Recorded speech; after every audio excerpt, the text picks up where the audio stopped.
18 নির্বাচনে রাতে ব্যালট বাক্স ভরার পরামর্শ দেন তৎকালীন আইজিপি জাবেদ পাটোয়ারি। মামুনের জবানবন্দি, ক্রসফায়ারের নির্দেশনা আসত প্রধানমন্ত্রীর দপ্তর থেকে। আজই জাতীয় সনদ চূড়ান্ত করতে চায় ঐক্যমত্য কমিশন। সংস্কার বাস্তবায়নে আইনি ভিত্তির দাবি জামায়াত, এনসিপি সহ কয়েকটি দলের। সংসদেই আস্থা বিএনপির। জেলায় জেলায় জুলাই পদযাত্রায় অভূতপূর্ব সাড়া পেয়েছে এনসিপি। ঢাকায় ফিরে জানালেন নাহিদ, 3রা আগস্টের মধ্যে জুলাই সনদ ও ঘোষণাপত্র বাস্তবায়নের দাবি। আমি চাইলেও এটা ঢেকে রাখতে পারি না। রাস্তাঘাটে চিমনি চালাই, আমি জেনে যাই তো অনেকাই। যেখানে রান্না সেখানেই গোসল। রাজধানীতে যত্রতত্র গড়ে ওঠা হোটেলের নোংরা পরিবেশেই তৈরি হয় খাবার। অস্বাস্থ্যকর খাদ্য গ্রহণে বাড়ে মৃত্যু ঝুঁকি, বলছেন চিকিৎসক। এবং স্কুল ক্রিকেট ও টেস্ট মর্যাদার রজত জয়ন্তীর টাকা নিয়ে 9-6 বিসিবি। 6 মাস আগে স্পন্সর পুরো অর্থ দিলেও বুঝে পায়নি জেলা ক্রীড়া সংস্থা। খোড়া অজুহাত ক্রিকেট বোর্ডের।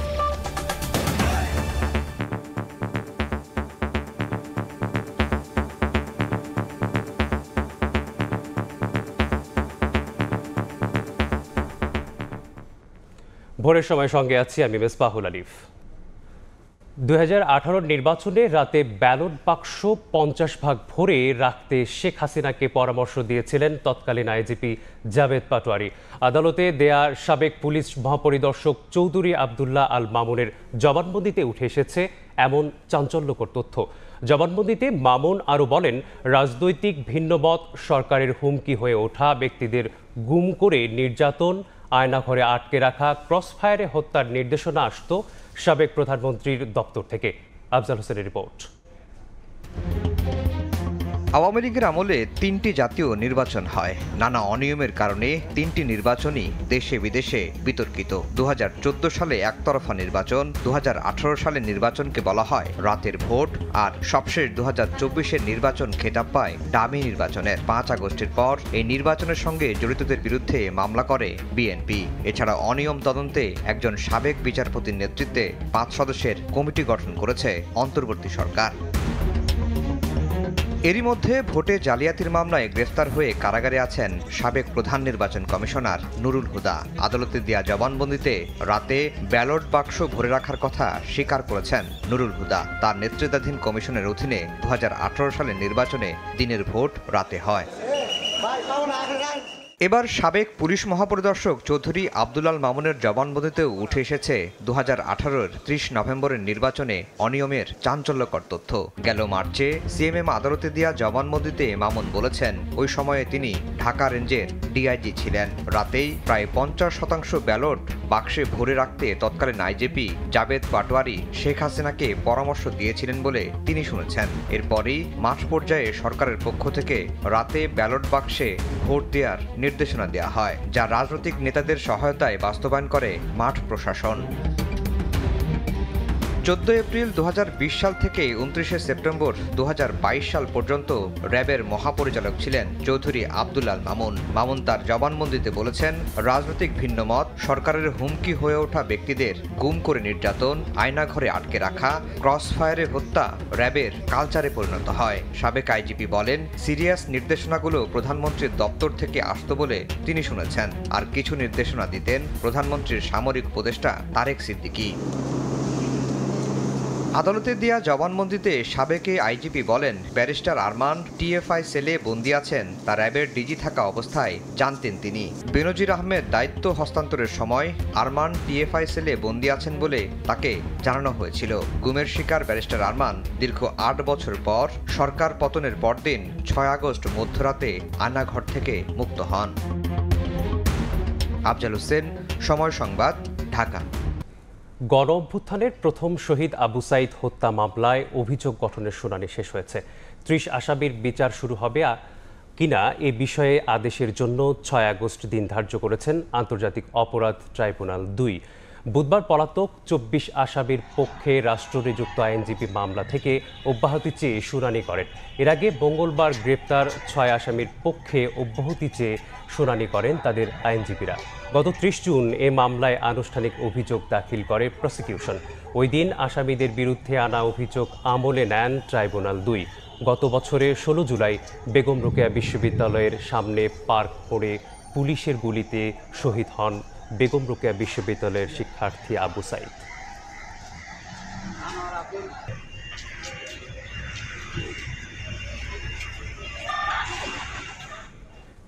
জুলাইয়ের মধ্যে সরকার জুলাই ঘোষণাপত্র না দিলে ফ্যাসিবাদ বিরোধী সব পক্ষকে সঙ্গে নিয়ে জুলাই ঘোষণাপত্র নিজেরাই ঘোষণা করবে এনসিপি। ঐকমত্য কমিশনের সঙ্গে সংলাপের বিরতিতে এনসিপির পক্ষ থেকে এ আলটিমেটাম দেন আখতার হোসেন। আর জুলাই সনদ বাস্তবায়নে আইনি ভিত্তি দেওয়ার দাবি জামায়াতসহ বেশ কয়েকটি রাজনৈতিক দলের। এদিকে সংস্কার বাস্তবায়নের সংশয় দূর করার পরামর্শ দিয়েছে বিএনপি। ঐকমত্য কমিশনের সহসভাপতি ডক্টর আলী রিয়াজ জানান, আজকের মধ্যে গ্রহণযোগ্য একটি জাতীয় সনদ তৈরি করতে চায় কমিশন। বুধবার বিকেলে ফরেন সার্ভিস একাডেমিতে দ্বিতীয় পর্যায়ের 22তম দিনের আলোচনায় রাজনৈতিক দলগুলোর সৌহার্দ্যপূর্ণ পরিবেশে সংলাপ শুরু হয়। এদিন সংসদে নারী প্রতিনিধিত্ব, সরকারি কর্ম কমিশন, দুদক, মহা হিসাব নিরীক্ষক নিয়োগ ছাড়াও রাষ্ট্রপতির ক্ষমতা ও নির্বাচন প্রক্রিয়া সহ অমীমাংসিত 7টি বিষয়ে শেষ মুহূর্তে সংলাপ করে কমিশন। সভা শুরুতে সরাসরি নারী প্রতিনিধি নির্বাচনে একমত হয় দলগুলো, তবে আসন সংখ্যা বৃদ্ধি ও নির্বাচন প্রক্রিয়া নিয়ে আছে ভিন্ন মত। তবে এটা রাজনৈতিক দলগুলোর খুবই একটা অনিশ্চিত একটা প্রস্তাবনা। সভার বিরতিতে এনসিপির পক্ষ থেকে 36 জুলাইয়ের মধ্যে জুলাই ঘোষণাপত্র প্রকাশের আলটিমেটাম দেন আখতার হোসেন। এ সময় 2 বছরের মধ্যে জুলাই সনদ বাস্তবায়নের বিষয়ে বিরোধিতা করেন তিনি। তাড়াহুড়ো না করে আলোচনার সময় বাড়িয়ে সনদের পূর্ণাঙ্গ রূপ দেওয়ার দাবি নুরুল হক নূরের। আমরা একটা অকার্যকর, অপূর্ণাঙ্গ, মৌলিক সংস্কারবিহীন জুলাই সনদ আমরা চাই না। 36 জুলাইয়ের মধ্যেই সরকারকে জুলাই ঘোষণাপত্র জারি করতে হবে। জুলাই সনদের আইনি ভিত্তি না দেওয়া হলে এইখানে জাতীয় ঐক্যমত্য তৈরি হবে না, এবং মেজর স্টেক হোল্ডার হিসেবে আমরাও এটাতে স্বাক্ষর করব না। এই সনদের বাস্তবায়নের জন্য, এইখানের ইনপুটের জন্য আরো অন্তত 3 থেকে 5 দিন সময় বর্ধিত করা প্রয়োজন। সনদ বাস্তবায়নে শুধু অঙ্গীকার নয়, আইনি ভিত্তি দেওয়ার জোর দাবি জানায় জামায়াত, এবি পার্টি সহ বেশ কয়েকটি রাজনৈতিক দল। আইনি ভিত্তি না দিলে এটা তো একটা খাওয়া দাওয়া আলাপ আলোচনা করে শেষ হলো, অথবা আমরা রিকমেন্ড করলাম, অঙ্গীকার করলাম। কি অঙ্গীকার করলাম? কার কাছে অঙ্গীকার করলাম? তো অঙ্গীকার দিয়ে তো শেষ হবে না। এদিকে জুলাই সনদের আইনি ভিত্তি দেওয়ার উপায় আছে বলে মন্তব্য করেন আইনজীবী শিশির মনির। জনগণের ইচ্ছার অভিপ্রায় যখন 5ই আগস্ট ঘটেছে, এর মাধ্যমেই আগের সরকারের পরিবর্তন হয়েছে। সুপ্রিম কোর্টের কোনো অপিনিয়নের ভিত্তিতে সরকার পরিবর্তন হয় নাই। সরকার পরিবর্তন হয়েছে অভিপ্রায়ের ভিত্তিতে। এই অভিপ্রায়টাই হলো সুপ্রিম ল। জুলাই জাতীয় সনদ বাস্তবায়নে নির্বাচিত সংসদেই ভরসা বিএনপির। জনগণকে ধোঁকা দিয়ে উন্মুক্ত আলোচনা উপেক্ষা করার সাহস কোনো রাজনৈতিক দল করবে না বলে মত দলটির। একটা ন্যাশনাল কনসেনসাস এখানে হচ্ছে, এতগুলো রাজনৈতিক দল এতদিন পর্যন্ত উন্মুক্ত আলোচনা করছে, হুইচ ইজ ভেরি ট্রান্সপারেন্ট, এবং আমি অনেকটা মনে করি যে ওপেন কোর্ট ট্রায়ালের মতো আপনাদের কাছে রিলে হচ্ছে, সবকিছু ডাইরেক্ট টেলিকাস্ট হচ্ছে বা ব্রডকাস্ট হচ্ছে। তো সেই জায়গায় জাতি দেখছে কারা কি হচ্ছে, কারদের কি পজিশন। বৈঠক শেষে কমিশনের সহসভাপতি বলেন, বৃহস্পতিবারের মধ্যে আলোচনা শেষ করে জাতীয় সনদ চূড়ান্ত করতে চায় কমিশন। আগামীকালের মধ্যেই অবহিত করতে পারব। আজকের যে বিষয়গুলো আছে তার মধ্যে কিছু যেটি আমরা সকলেই লক্ষ্য করেছি যে বেশ কিছু বিষয়ে আলোচনা আসলে শেষ হয়েছে। এগুলো এখনো পর্যন্ত 20টি মৌলিক বিষয়ের মধ্যে 14টিতে ঐক্যমতে পৌঁছেছে রাজনৈতিক দলগুলো। সানবীর রূপল, সময় সংবাদ, ঢাকা। গাজীপুর জেলায় একটি বাড়িয়ে সংসদীয় আসন 6টি করার সুপারিশ দিয়েছে ইসি কারিগরি কমিটি। ভোটার সংখ্যা বিবেচনায় আসন কমছে বাগেরহাটে। এরই মধ্যে সীমানা পুনর্নির্ধারণের খসড়ার অনুমোদন দিয়েছে নির্বাচন কমিশন। বুধবার দুপুরে এ নিয়ে নির্বাচন ভবনে বিস্তারিত জানান নির্বাচন কমিশনার আনোয়ারুল ইসলাম সরকার।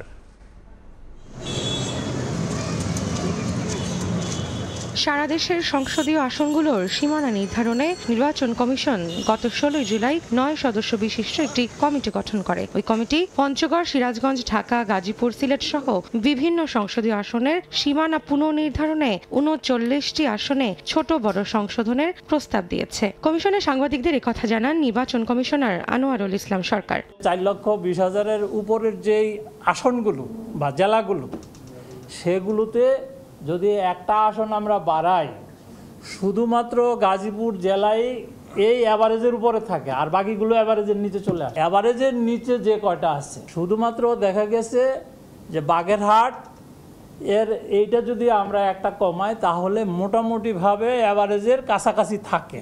পরে নির্বাচন কমিশন এসব প্রস্তাব বিবেচনায় নিয়ে চূড়ান্ত সিদ্ধান্ত নেবে বলে জানান তিনি। তবে আগামী 10 আগস্ট পর্যন্ত এই খসড়ার বিরুদ্ধে আবেদনের সুযোগ থাকছে। 10ই আগস্ট পর্যন্ত কোনো ভুল ত্রুটি থাকতে পারে, কোনো কি বলে যে সংযোজন বিয়োজন আপত্তি থাকতে পারে। আমরা আপত্তিগুলো নিব এবং আপত্তিগুলোর ভিত্তিতে আমরা আসন ভিত্তিক শুনানি নিব। শুনানি গ্রহণের পর যদি চেঞ্জ বা সংযোজন বিয়োজনের প্রয়োজন মনে করে কমিশন, তখন চূড়ান্ত একটা গেজেট নোটিফিকেশন করে আমাদের 300 আসন ফাইনাল করা।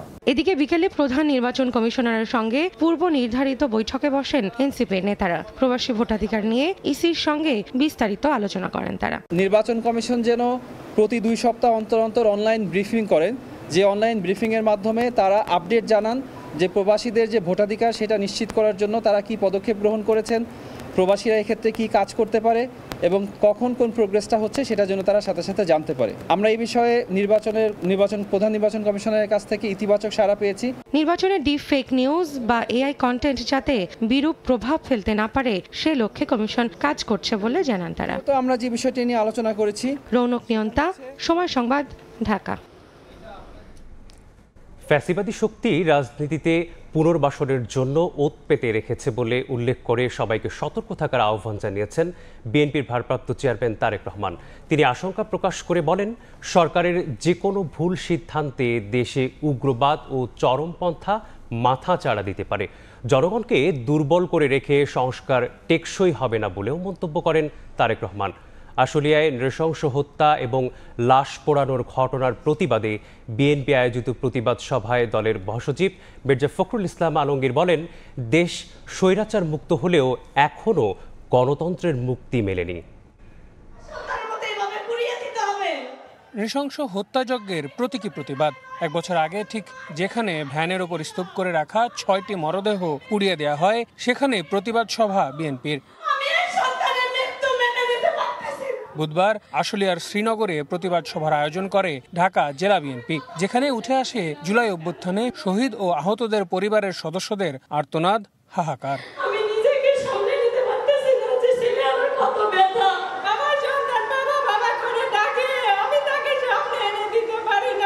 একই অনুষ্ঠানে বক্তব্য রাখেন বিএনপির কেন্দ্রীয় নেতারা। গণহত্যার বিচার দাবি করেন তারা। বলেন, দ্রুত নির্বাচন দিলে পূরণ হবে জনগণের আকাঙ্ক্ষা। এভাবে পুড়িয়ে জীবন্ত অবস্থায় মেরেছে, এভাবে শেখ হাসিনার বিচার এই বাংলাদেশের মাটিতে হতে হবে।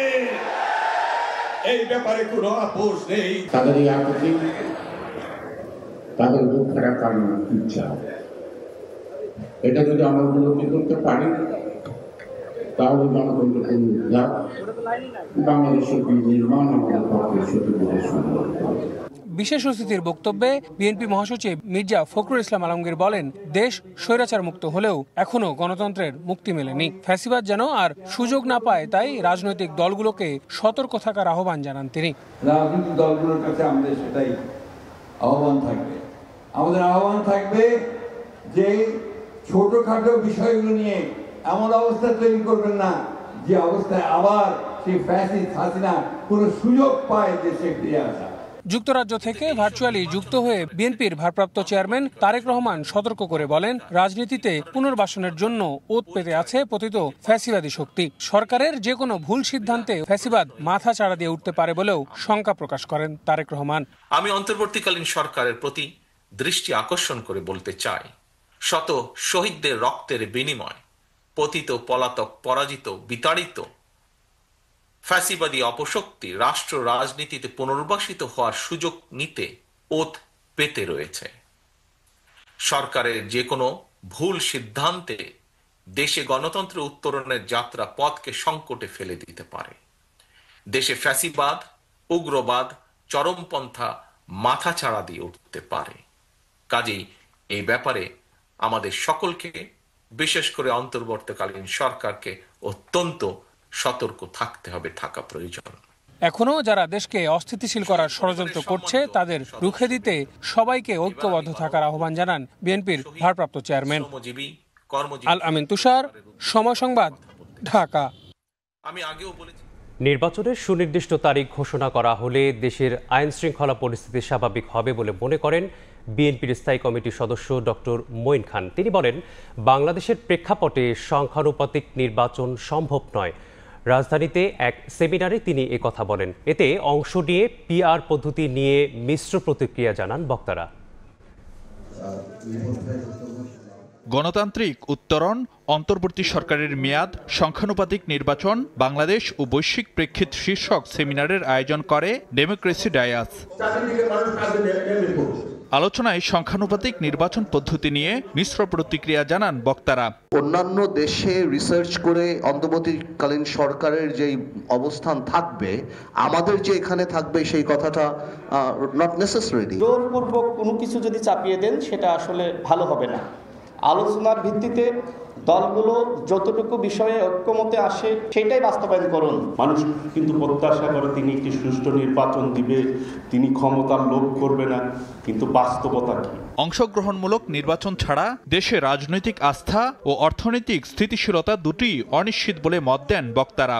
এখনকার যারা আছেন তারাও কিন্তু আশা করছিলেন যে সামাজিক নিরাপত্তার এই জায়গাটা বাড়িয়ে মানুষের আস্থা বাড়াবেন, সেই জায়গাটায় তারা যেতে পারছেন। বর্তমান সরকার যে যাবেন, তারা যে কাজকর্মগুলো করেছেন, আগামী সরকার সেইগুলোকে সম্পূর্ণভাবে বৈধতা দিবে কিনা এই বিষয় কিন্তু এখনো সামনে রয়ে গেছে। সেমিনারে অংশ নিয়ে বিএনপির স্থায়ী কমিটির সদস্য ডক্টর আব্দুল মঈন খান বলেন, ফেব্রুয়ারির মধ্যে যে কোনো দিন নির্বাচনের তারিখ ঘোষণা করলেই আইন শৃঙ্খলা পরিস্থিতি স্বাভাবিক হবে। বাংলাদেশ প্রেক্ষাপটে সংখ্যানুপাতিক নির্বাচন সম্ভব নয় বলেও মন্তব্য করেন তিনি। সেটা কি ডিসেম্বরে হলো বা অক্টোবরে হলো বা ফেব্রুয়ারিতে হলো, আমি সেটা নিয়ে খুব একটা চিন্তিত নই। নির্বাচনের তারিখ ঘোষণার সঙ্গে সঙ্গে বাংলাদেশের সমাজ, বাংলাদেশের যে সার্বিক পরিস্থিতি সেটা একটা নিয়ম শৃঙ্খলার ভিতরে ফিরে আসবে। এদিকে ফেনীতে এক অনুষ্ঠানে সাংবাদিকদের প্রশ্নের জবাবে বিএনপির ভাইস চেয়ারম্যান আব্দুল আওয়াল মিন্টু জানান, ডিসেম্বরে নির্বাচন হলে সুস্থ থাকা সাপেক্ষে অংশ নিতে পারেন দলের চেয়ারপারসন বেগম খালেদা জিয়া। যদি সুষ্ঠু নির্বাচন হয় ইনশাল্লাহ এখানে বিএনপি জিতবে, এবং যদি ডিসেম্বরের ভিতরে নির্বাচন হয় আশা করি আমাদের দলের নেত্রী ম্যাডামও কিন্তু নির্বাচন করবে। উনি এখন ইনশাল্লাহ একটু সুস্থ আছে, অতএব আমাদের নির্বাচন নিয়ে ফেনীতে কোনো চিন্তা নেই। এদিন সকালে উত্তরা মাইলস্টোন স্কুল ও কলেজে বিমান দুর্ঘটনায় নিহত শিক্ষিকা মেহরিন চৌধুরীর পরিবারের প্রতি সমবেদনা জানান বিএনপির সিনিয়র যুগ্ম মহাসচিব রুহুল কবির রিজভী। ফারুক ভিয়া, রবিন, সময় সংবাদ, ঢাকা।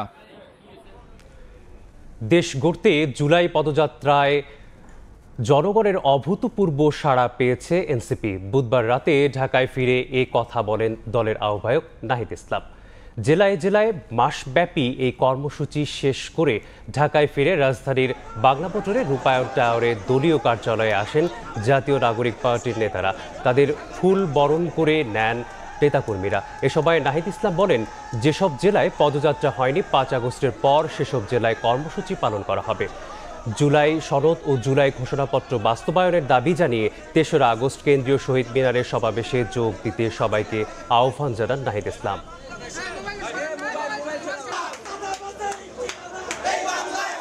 বিভিন্ন জেলায় জনস্রোত নেমে এসেছিল জাতীয় নাগরিক পার্টি এবং অভ্যুত্থানের নেতৃবৃন্দদের কথা শোনার জন্য, তাদের সাথে কথা বলার জন্য। 3রা আগস্ট শহীদ মিনারের সমাবেশের মাধ্যমে এই পদযাত্রার আনুষ্ঠানিক সমাপ্তি ঘটবে এবং আমরা বলেছি 3রা আগস্ট এর মধ্যে আমরা জুলাই সনদ এবং জুলাই ঘোষণাপত্রের বাস্তবায়ন দেখতে চাই এবং 3রা আগস্ট আমরা জাতীয় নাগরিক পার্টির ইশতেহার ঘোষণা করব। সরকারে থাকা 2জন ছাত্র উপদেষ্টাকে নিয়ে নানা ষড়যন্ত্র শুরু হয়েছে বলে অভিযোগ করেছেন এনসিপির আহ্বায়ক নাহিদ ইসলাম। তাদের পদত্যাগে বাধ্য করার চেষ্টা হচ্ছে বলেও দাবি করেন তিনি। রশিদিতে এনসিপির জুলাই পদযাত্রায় চাঁদাবাজ ও ভূমিদস্যুদের প্রতিহতের ডাক দেন নাহিদ। বলেন, আগামীর সংসদে জয় জয়কার হবে এনসিপির। যারা দিল্লিতে পালিয়ে গেছে তাদের বাংলাদেশে এনে বিচার দাবি তোলেন নাসিরউদ্দিন পাটোয়ারি। দেশ গড়তে জুলাই পদযাত্রার অংশ হিসেবে বুধবার বিকেলে নরসিংদীতে পদযাত্রা ও পথসভা করে জাতীয় নাগরিক পার্টি এনসিপি। নরসিংদীর স্থানীয় নেতাকর্মীদের পাশাপাশি এতে অংশ নেন সর্বস্তরের মানুষ। বিকেলে নরসিংদী সদরের জেলখানা মোড় থেকে পদযাত্রা শুরু করে এনসিপি নেতাকর্মীরা। পদযাত্রা শেষে নগরীর পৌরসভা মোড়ের সংক্ষিপ্ত পথসভায় অংশ নেন তারা। গণ অভ্যুত্থান পরবর্তী সময়ে যারা দিল্লিতে পালিয়ে গেছে তাদের বিচার দাবি করে এনসিপি। বাংলাদেশের মানুষ তাদেরকে দিল্লি থেকে এনে বাংলাদেশে বিচার করবে, ইনশাআল্লাহ তাদের বিচার হবে বাংলাদেশে। আমরা বাংলাদেশে সংস্কার চাই। সকল দল এক পথে চলছে, কিন্তু পিছন থেকে পাঞ্জাবি টেনে ধরছে। আমরা বলি এখনো সময় আছে, সংস্কারের পক্ষে আসুন। দলের আহ্বায়ক নাহিদ ইসলাম জানান, বিপ্লব পরবর্তী সময়ে অনেক কাজে বাধা এসেছে। নানা ষড়যন্ত্রের মাধ্যমে এনসিপিকে প্রতিহত করার চেষ্টা করা হচ্ছে উল্লেখ করে তিনি জানান, ছাত্র উপদেষ্টাদের নিয়ে ষড়যন্ত্র করছে একটি মহল। দুইজন ছাত্র উপদেষ্টাকে নিয়ে সম্প্রতি নানা ষড়যন্ত্র এবং নানা অপপ্রচার চলছে। আমাদের এই দুইজন ছাত্র উপদেষ্টা আমাদের জাতীয় নাগরিক পার্টির কেউ নয়, কিন্তু তারা গণ অভ্যুত্থানের প্রতিনিধি। তাদেরকে পদত্যাগে বাধ্য করার চেষ্টা করা হচ্ছে। এই সকল ষড়যন্ত্রকে আপনারা রুখে দিবেন। দেশ গড়তে অন্য দলের নেতাকর্মীদের এগিয়ে আসার আহ্বান জানান তারা। জানান, শহীদ মিনার থেকে নতুন বাংলাদেশের ইশতেহার ঘোষণা করা হবে। পরে রাতে সাভারের আশুলিয়ার বাইপাইল বাসস্ট্যান্ড এলাকায় পৌঁছায় পদযাত্রা। বক্তব্যে এনসিপির মুখ্য সমন্বয়ক নাসির উদ্দিন পাটোয়ারি বলেন, শেখ হাসিনার বিচারের আগে নির্বাচন মানবে না শহীদ পরিবার। বাংলাদেশে যতদিন শেখ হাসিনার বিচার না হবে, ততদিন ভারত সরকার থেকে যে নির্বাচনের কথা বলা হয়েছে, শহীদি ফ্যামিলি বাংলাদেশে বিচারের আগে নির্বাচন মানবে না। পথসভায় এনসিপির সিনিয়র যুগ্ম সদস্য সচিব ডাক্তার তাসনিম জারা বলেন, আর ফিরে আসতে দেওয়া হবে না প্রতিহিংসা, সহিংসতা আর প্রাণনাশের হুমকির পুরনো সংস্কৃতি। মতবিভেদ থাকবে, মতবিরোধ থাকবে, কিন্তু সেটা নিয়ে আলোচনা হবে। প্রতিহিংসা, সহিংসতা, প্রাণনাশের হুমকি, সেই রাজনৈতিক সংস্কৃতিতে আমরা আর ফেরত যাব না। পরে সাভারে একটি কমিউনিটি সেন্টারে শহীদ পরিবার এবং আহতদের সঙ্গে মত বিনিময় করেন এনসিপি নেতারা। আপনাদের কথা শুনবো। সাইফুল রুদ্র, সময় সংবাদ। হৃদরোগে আক্রান্ত হয়ে হাসপাতালে ভর্তি হয়েছেন জামায়াতের আমির ডাক্তার শফিকুর রহমান। তার হার্টে 3টি ব্লক ধরা পড়েছে। বুধবার রাতে তাকে রাজধানীর একটি বেসরকারি হাসপাতালে ভর্তি করা হয়। গত 29 জুলাই জাতীয় সমাবেশে অসুস্থ হয়ে পড়লে হাসপাতালে চিকিৎসা নেন তিনি। ফলো আপ চিকিৎসার অংশ হিসেবে মঙ্গলবার এনজিওগ্রাম করানো হলে তার হার্টে 3টি ব্লক ধরা পড়ে। পরবর্তী চিকিৎসার বিষয়ে বৃহস্পতিবার চিকিৎসকরা সিদ্ধান্ত নেবেন বলে জানানো হয়।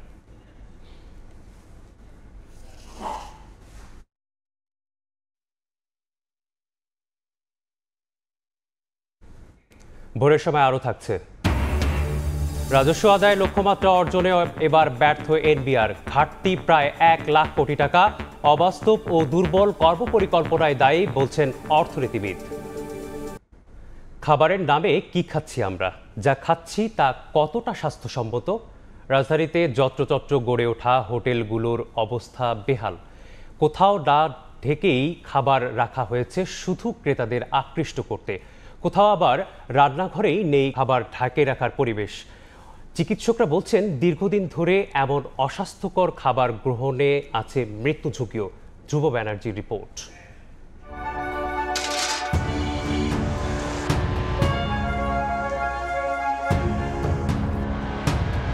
22 এপ্রিল 2025 রাজধানীর হাতিরপুল বাজারের কয়েকটি রেস্তোরাঁয় সময় সংবাদ। দেখা মিলল অপরিচ্ছন্ন পরিবেশে কিভাবে রাখা হয়েছে প্রতিটি খাবার। রান্নাঘরের অবস্থা আরও বেহাল। অপরিচ্ছন্নতার পাশাপাশি যেখানে রান্না সেখানেই চলছে গোসল সহ যাবতীয় কাজ। চোখের সামনে প্রমাণ মিললেও ব্যবসায়ীরা দিলেন নানা অজুহাত। এই যে খাবারগুলো খোলা টোলা রাখা। খোলা রাখি না, আমি ভাত খেতে গেছি তো এই জন্য। এই জায়গায় কি মানুষ গোসল টোসল করে? না, অনেক সময় ওই যে বাবুর্চির লোকজনে হয়তো দেখা গেছে যে বেশি গরম লাগলে হয়তো নামাজ পড়তে যায়, নামাজ পড়ে এই জন্য থাকে না। অন্যদিকে বেশ কয়েকটি হোটেল মালিকরা সময় সংবাদের উপস্থিতি টের পেয়ে তড়িঘড়ি করে শুরু করেন ময়লা ঢাকনা দিয়ে খাবার ঢেকে রাখার প্রতিযোগিতা। এটা ডাকছিলাম, জিনিসটা উঠলে খারাপ দেখা যায়, এই কারণে ময়লাটা দিয়ে ঢাকবেন। ময়লা দিয়ে ঢাকবো না, ময়লাটা খেয়াল করে খুলেতে পারে। এবার অভিযোগ মেনে নিয়ে ব্যবসায়ীরা আশ্বাস দিলেন পরিবর্তনের। যে হোটেলগুলোতে খাবারের মান নিয়ে আমাদের সন্দেহ ছিল সেগুলোতে আবারও এসেছি আমরা। দেখব এ কদিনে কি কি পরিবর্তন এসেছে। তবে এবারও সেই আগের চিত্রই, পরিবর্তন হয়নি কিছুই। নোংরা পরিবেশে চলছে খাবার তৈরি থেকে পরিবেশন। আমি তো দোকানে ছিলাম না, আমি ঘুম থেকে উঠে মাত্র আসছিলাম, আমি দোকানে ছিলাম না। যেন আমি চাইলেও এটা ঢেকে রাখতে পারি না। আমি না, আপনি 10টা দোকান দেখেন, এই লাইনে যে কয়টা দোকান আছে প্রতিটা দোকানের একই অবস্থা দেখবেন। এবার রাজধানীর আরো কয়েকটি রেস্তোরাঁয় সময় সংবাদ। প্রথমে রান্নাঘরে ঢুকতে দিতেই বাধা, বলা হলো রান্নাঘর অনেক দূরে। তবে জেরার মুখে কতক্ষণ পরই বেরিয়ে এলো থুলের বেড়াল। প্রথমে মিথ্যে বললেও রান্নাঘরের সন্ধান মিলল একই ভবনের 3য় তলায়। গিয়ে দেখা গেল অস্বাস্থ্যকর পরিবেশ আর দীর্ঘদিনের অপরিচ্ছন্নতার প্রমাণ। সবই যেন দেখেও না দেখার অভিনয়। লাকির চুলার এমনি আমাদের জায়গাটা ছোট, আমরা জায়গা ইনভেস্ট করার জন্য খুঁজ লাগাইছি, তা পরিষ্কার জায়গায় ইনভেস্ট আমরা করবো। কি মিথ্যা বলছেন প্রথমে আমাদেরকে? না, মিথ্যা না, মালিকের অনুমতি ছাড়া তো বলা যায় না, এই জন্য আমি ফোনটা দিয়ে শিওর হয়েছিলাম। ব্যবসায়ীদের এমন অসচেতনতায় বিপাকে পড়েছেন সাধারণ মানুষ। নিরুপায় হয়েই খাচ্ছেন এসব হোটেল রেস্তোরাঁর খাবার। রাস্তাঘাটে চিমনি চালাই, আমি জেনে যাই তো অনেক মোবাইল কোডটা কি আইছে তারা ওরা করে মানে যেমন পাচ্ছে আপনি করছেন। ঢাকাতে আছে ডাক্তার দেখানোর জন্য, এখন নিরুপায় খাইতেছি। তবে নিরাপদ খাদ্য কর্তৃপক্ষ বলছে হোটেল ব্যবসায়ীদের দেয়া হবে অনলাইন প্রশিক্ষণ। বিনামূল্যে প্রশিক্ষণের সুযোগ পেলে সচেতন হবেন তারা। অনলাইন ট্রেনিং প্ল্যাটফর্ম রেডি করার চেষ্টা করতেছি, ট্রেনিংটা একদম ফ্রি হয়ে যাবে। চিকিৎসকরা বলছেন দীর্ঘদিন ধরে এমন অস্বাস্থ্যকর খাবার গ্রহণ ঝুঁকি বাড়ায় পাকস্থলীর নানা ধরনের রোগের, আছে মৃত্যু ঝুঁকিও। দীর্ঘমেয়াদে যদি আমি বারবার বিষাক্ত পদার্থ যদি আমি বডিতে নিই, সেটা আমাকে হার্ট থেকে শুরু করে কিডনি সবটা কিন্তু ক্ষতিগ্রস্ত করে। একবার যে কিন্তু ক্যান্সার হয়ে মানুষ কিন্তু মারা যায়। নিরুপায় হলেও হোটেল রেস্তোরাঁর মান যাচাই করে খাবার খাওয়ার পরামর্শ এই চিকিৎসকের। খাবার তালিকা অবশ্যই। ধ্রুব ব্যানার্জি, সময় সংবাদ, ঢাকা। আগামী 5 আগস্ট ঘিরে দেশে নিরাপত্তা নিয়ে কোনো ধরনের হুমকি নেই, সবকিছুই নিয়ন্ত্রণে রয়েছে বলে জানিয়েছেন স্বরাষ্ট্র উপদেষ্টা। তিনি বলেন, নিজস্ব উদ্যোগে বিশেষ অভিযান চালাচ্ছে স্পেশাল ব্রাঞ্চ। এদিকে রংপুরের গঙ্গাচড়ায় সংখ্যালঘুদের বাড়িঘরে হামলার ঘটনায় জড়িত সবাইকে আইনের আওতায় আনা হয়েছে বলে জানান উপদেষ্টা। ছাত্র জনতার আন্দোলনের মুখে গত বছরের 5 আগস্ট দেশ ছেড়ে পালিয়ে যান সাবেক প্রধানমন্ত্রী শেখ হাসিনা। পদত্যাগের মধ্য দিয়ে তার টানা 15.5 বছরের শাসনের অবসান হয়। আগামী 5 আগস্ট আওয়ামী সরকার পতনের 1 বছর পূর্ণ হচ্ছে। হাসিনা সরকারের পতন ও অন্তর্বর্তী সরকারের 1 বছর উপলক্ষে দেশব্যাপী বিভিন্ন আয়োজন ঘিরে এরই মধ্যে দেশে বিদেশে ব্যাপক আলোচনা চলছে। এ অবস্থায় 5 আগস্ট ঘিরে দেশের আইনশৃঙ্খলা পরিস্থিতি সম্পর্কে স্বরাষ্ট্র উপদেষ্টার কাছে জানতে চাইলে সচিবালয়ে সাংবাদিকদের তিনি জানান, নিরাপত্তা নিয়ে কোনো ধরনের হুমকি নেই। 5 আগস্ট কোনো ধরনের কোনো নিরাপত্তার কোনো সমস্যা নেই, সবকিছু আল্লাহ দিলে ভালোভাবে হবে। এটা পুরা বাংলাদেশের না, এটা ডিএমপির একটা অভিযান। বিভিন্ন সময়ে বিভিন্ন প্রয়োজনে বিভিন্নটা করা হয়। এদিকে রংপুরের গঙ্গাচড়ায় সংখ্যালঘু বাড়িঘরে হামলার ঘটনায় কাউকে ছাড় দেওয়া হবে না বলে হুঁশিয়ারি দেন তিনি। আপনারা জানেন, যেসব দেশের সঙ্গে বাংলাদেশের অন অ্যারাইভাল ভিসার চুক্তি রয়েছে তাদেরকেই এ ধরনের ভিসা দেয়া হচ্ছে বলে জানান স্বরাষ্ট্র উপদেষ্টা। প্রসূন আশিস, সময় সংবাদ, ঢাকা। মানবাধিকার প্রতিষ্ঠার যে সুযোগ মিলেছে, আগামী কয়েক দশকে এই সুযোগ আর আসবে না বলে মন্তব্য করেছেন আইন উপদেষ্টা ডক্টর আসিফ নজরুল। বুধবার বিকেলে রাজধানীর বিচার প্রশাসন প্রশিক্ষণ ইনস্টিটিউটে সরকারি অ্যাটর্নি সার্ভিস অধ্যাদেশ 2025-এর খসড়ার উপর মতবিনিময় সভায় এ মন্তব্য করেন তিনি। বলেন, নিম্ন আদালতগুলোতে সরকারি উকিল হয়েও টাকার বিনিময়ে অসৎ কাজ করে, তবে সরকারি অ্যাটর্নি সার্ভিস অধ্যাদেশ 2025-এর মাধ্যমে তা দূর হবে। তিনি উল্লেখ করেন, তত্ত্বাবধায়ক সরকার আইন করলেও পরে রাজনৈতিক সরকার তা বাতিল করে, তাই আইন চূড়ান্তের পূর্বে রাজনৈতিক দলগুলোর সাথে আলোচনা করা হবে। আমাদের রাষ্ট্র মেরামতের সুযোগ এসছে, আমাদের যে একটু সুশাসন প্রতিষ্ঠা, মানবাধিকার প্রতিষ্ঠার যে সুযোগ এসেছে, এবার যদি আমরা সেই সুযোগটা মিস করি, আমার মনে হয় আগামী কয়েক দশকে আমরা এই সুযোগ পাবো না। কাজে এই সুযোগ আমাদের কোনোভাবেই মিস করা চলবে না। আমাদের যারা রাজনৈতিক সরকার আছে তারা তো অবাধ দুর্নীতি হোক এটা সবাই চায়, আমি বিশ্বাস করি না। তারা চায় যে কিছুটা কন্ট্রোল তাদের থাক, কিছুটা সেবা মানুষের পাক। এই ধরনের ভালো পলিটিক্যাল পার্টিগুলার এই ধরনের মনোবৃত্তি থাকে। কুমিল্লায় এনসিপির বিক্ষোভ সমাবেশে হামলা ও ধাওয়া পাল্টা ধাওয়া হয়েছে। বুধবার বিকেলে মুরাদনগরে এনসিপির নেতাকর্মীরা বিক্ষোভ সমাবেশে জামায়াত হন। এ সময় সমাবেশ লক্ষ্য করে পাশের জেলা পরিষদের মার্কেট থেকে ইট পাটকেল নিক্ষেপ করা হয়। এক পর্যায়ে দুপক্ষের মধ্যে ধাওয়া ও পাল্টা ধাওয়া শুরু হয়। এতে এনসিপির 10 থেকে 12 জন সমর্থক আহত হন। পরে পরিস্থিতি নিয়ন্ত্রণে আনে পুলিশ। এরই মধ্যে ঘটনা তদন্তে কাজ শুরু হয়েছে বলে জানিয়েছে পুলিশ।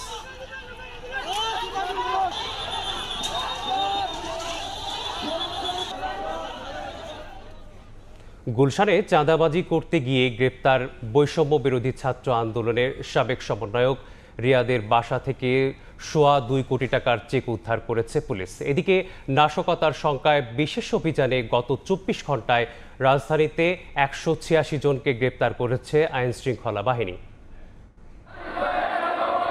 জুলাই গণ অভ্যুত্থানের বর্ষপূর্তির অনুষ্ঠান ঘিরে নাশকতার শঙ্কায় সারা দেশে চলছে পুলিশের 11 দিনের বিশেষ অভিযান। অভিযানের গত 24 ঘন্টার তথ্য নিয়ে বুধবার রাজধানীর মিন্টো রোডে ডিএমপির মিডিয়া সেন্টারে সংবাদ সম্মেলনে আসেন মুখপাত্র মোহাম্মদ তালেবুর রহমান। জানান, রাজধানীতে 471টি টহল টিম ও 66টি চেকপোস্ট পরিচালনা করছে ডিএমপি। এই সময়ে গ্রেফতার হয়েছে 186 অপরাধী। বিভিন্ন অপরাধে জড়িত মোট 186 জনকে গ্রেফতার করা হয়। গ্রেফতারকৃতদের মধ্যে রয়েছে ডাকাত, 5 জন চোর, 13 জন মাদক কারবারি, 2 জন প্রতারক এবং 12 জন বিভিন্ন পরোয়ানাভুক্ত অন্যান্য আসামি। সংবাদ সম্মেলনে উঠে আসে গুলশানের সাবেক সংসদ সদস্যের বাসায় চাঁদা নিতে গিয়ে সাবেক সমন্বয়কদের গ্রেফতার প্রসঙ্গ। রিমান্ডে থাকা রিয়াদের বাসায় অভিযান চালিয়ে 2 কোটি 25 লাখ টাকার 4টি চেক উদ্ধারের কথা জানায় পুলিশ। চেকের এখানে বিষয় আসছে 2 কোটি 25 লাখ টাকা। এটা এই মামলায় যে গ্রেফতারকৃত রিয়াদ নামে একজন। আমরা অন্যান্য বিষয়গুলো তদন্ত করছি, এটা অব্যাহত আছে। আমি যারা রয়েছে তাদেরকেও আমরা গ্রেফতারের জন্য আমাদের কার্যক্রম অব্যাহত রেখেছি এবং আমরা এটা দায়িত্বহীনভাবে বলতে পারি, এই মামলার যারাই জড়িত থাকুক না কেন তাদেরকে অবশ্যই আইনের আওতায় নিয়ে আসতে হবে এবং সেই বিষয়টা মাথায় রেখে আমরা আমাদের যে পুলিশি যে তদন্ত সেটা পরিচালনা করছি। নাটোরের বড়াই গ্রামে চাঁদাবাজির মামলায় ওয়ার্ড জামায়াতের আমির সহ 4 জনকে কারাগারে পাঠানো হয়েছে।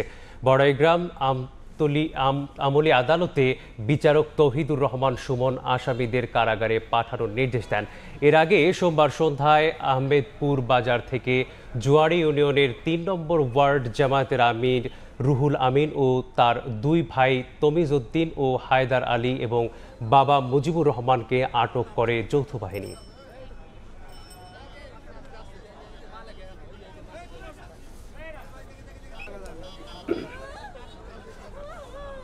নাটোর জেলার বড়াইগ্রাম উপজেলার আহমদপুর বাজারে ইউসিবি ব্যাংকের 15 কোটি টাকা আত্মসাতের অভিযোগে সাবেক ভূমিমন্ত্রী সাইফুজ্জামান চৌধুরী সহ 28 জনের বিরুদ্ধে মামলা করেছে দুদক।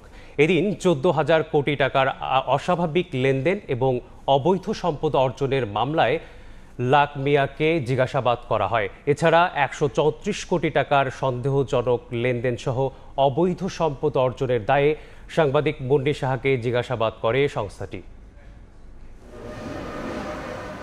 ক্ষমতার অপব্যবহার করে দেশে বিদেশে পাহাড় সম সম্পদ গড়ে তোলেন সাবেক ভূমিমন্ত্রী সাইফুজ্জামান চৌধুরী। 5 আগস্টের পরে তার বিরুদ্ধে তদন্তে মাঠে নামে দুদক। মেলে যুক্তরাজ্য, দুবাই সহ বিভিন্ন দেশে 600 বাড়ির সন্ধান। দুদকের আবেদনের পরিপ্রেক্ষিতে সাইফুজ্জামান চৌধুরীর যুক্তরাজ্যে থাকা 1060 কোটি টাকার সম্পদ জব্দ করেছে দেশটির ন্যাশনাল ক্রাইম এজেন্সি। বুধবার প্রধান কার্যালয়ে এক ব্রিফিংয়ে দুদক মহাপরিচালক জানান, ইউনাইটেড কমার্শিয়াল ব্যাংকের 15 কোটি টাকা আত্মসাতের অভিযোগ আছে সাবেকে মন্ত্রীর বিরুদ্ধে।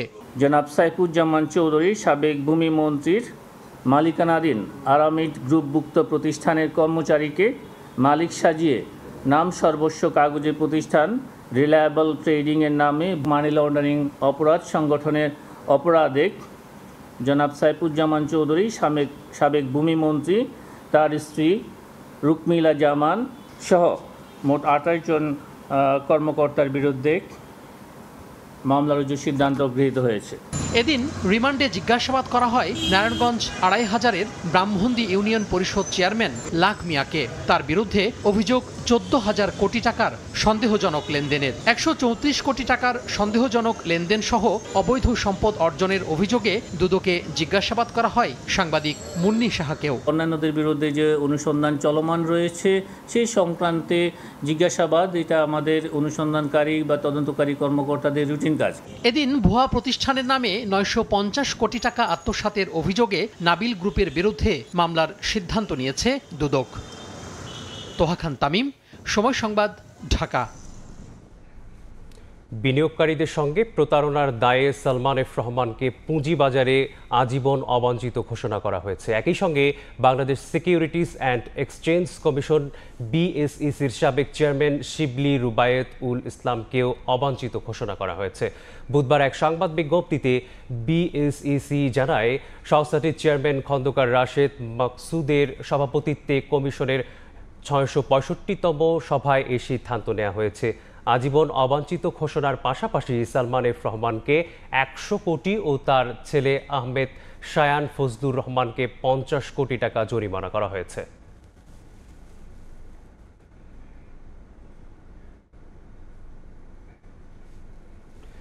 কেবল টিভি সেবাদাতাদের সংগঠন কোয়াবের ২০২৫ থেকে ২০২৭ মেয়াদে দায়িত্ব নিয়েছেন সংগঠনটির সভাপতি ABM সাইফুল হোসেন সোহেল। বলেন, পাইরেসি বন্ধে সরকারকে কঠোর পদক্ষেপ নেয়ার আহ্বান জানিয়েছে কোয়াব।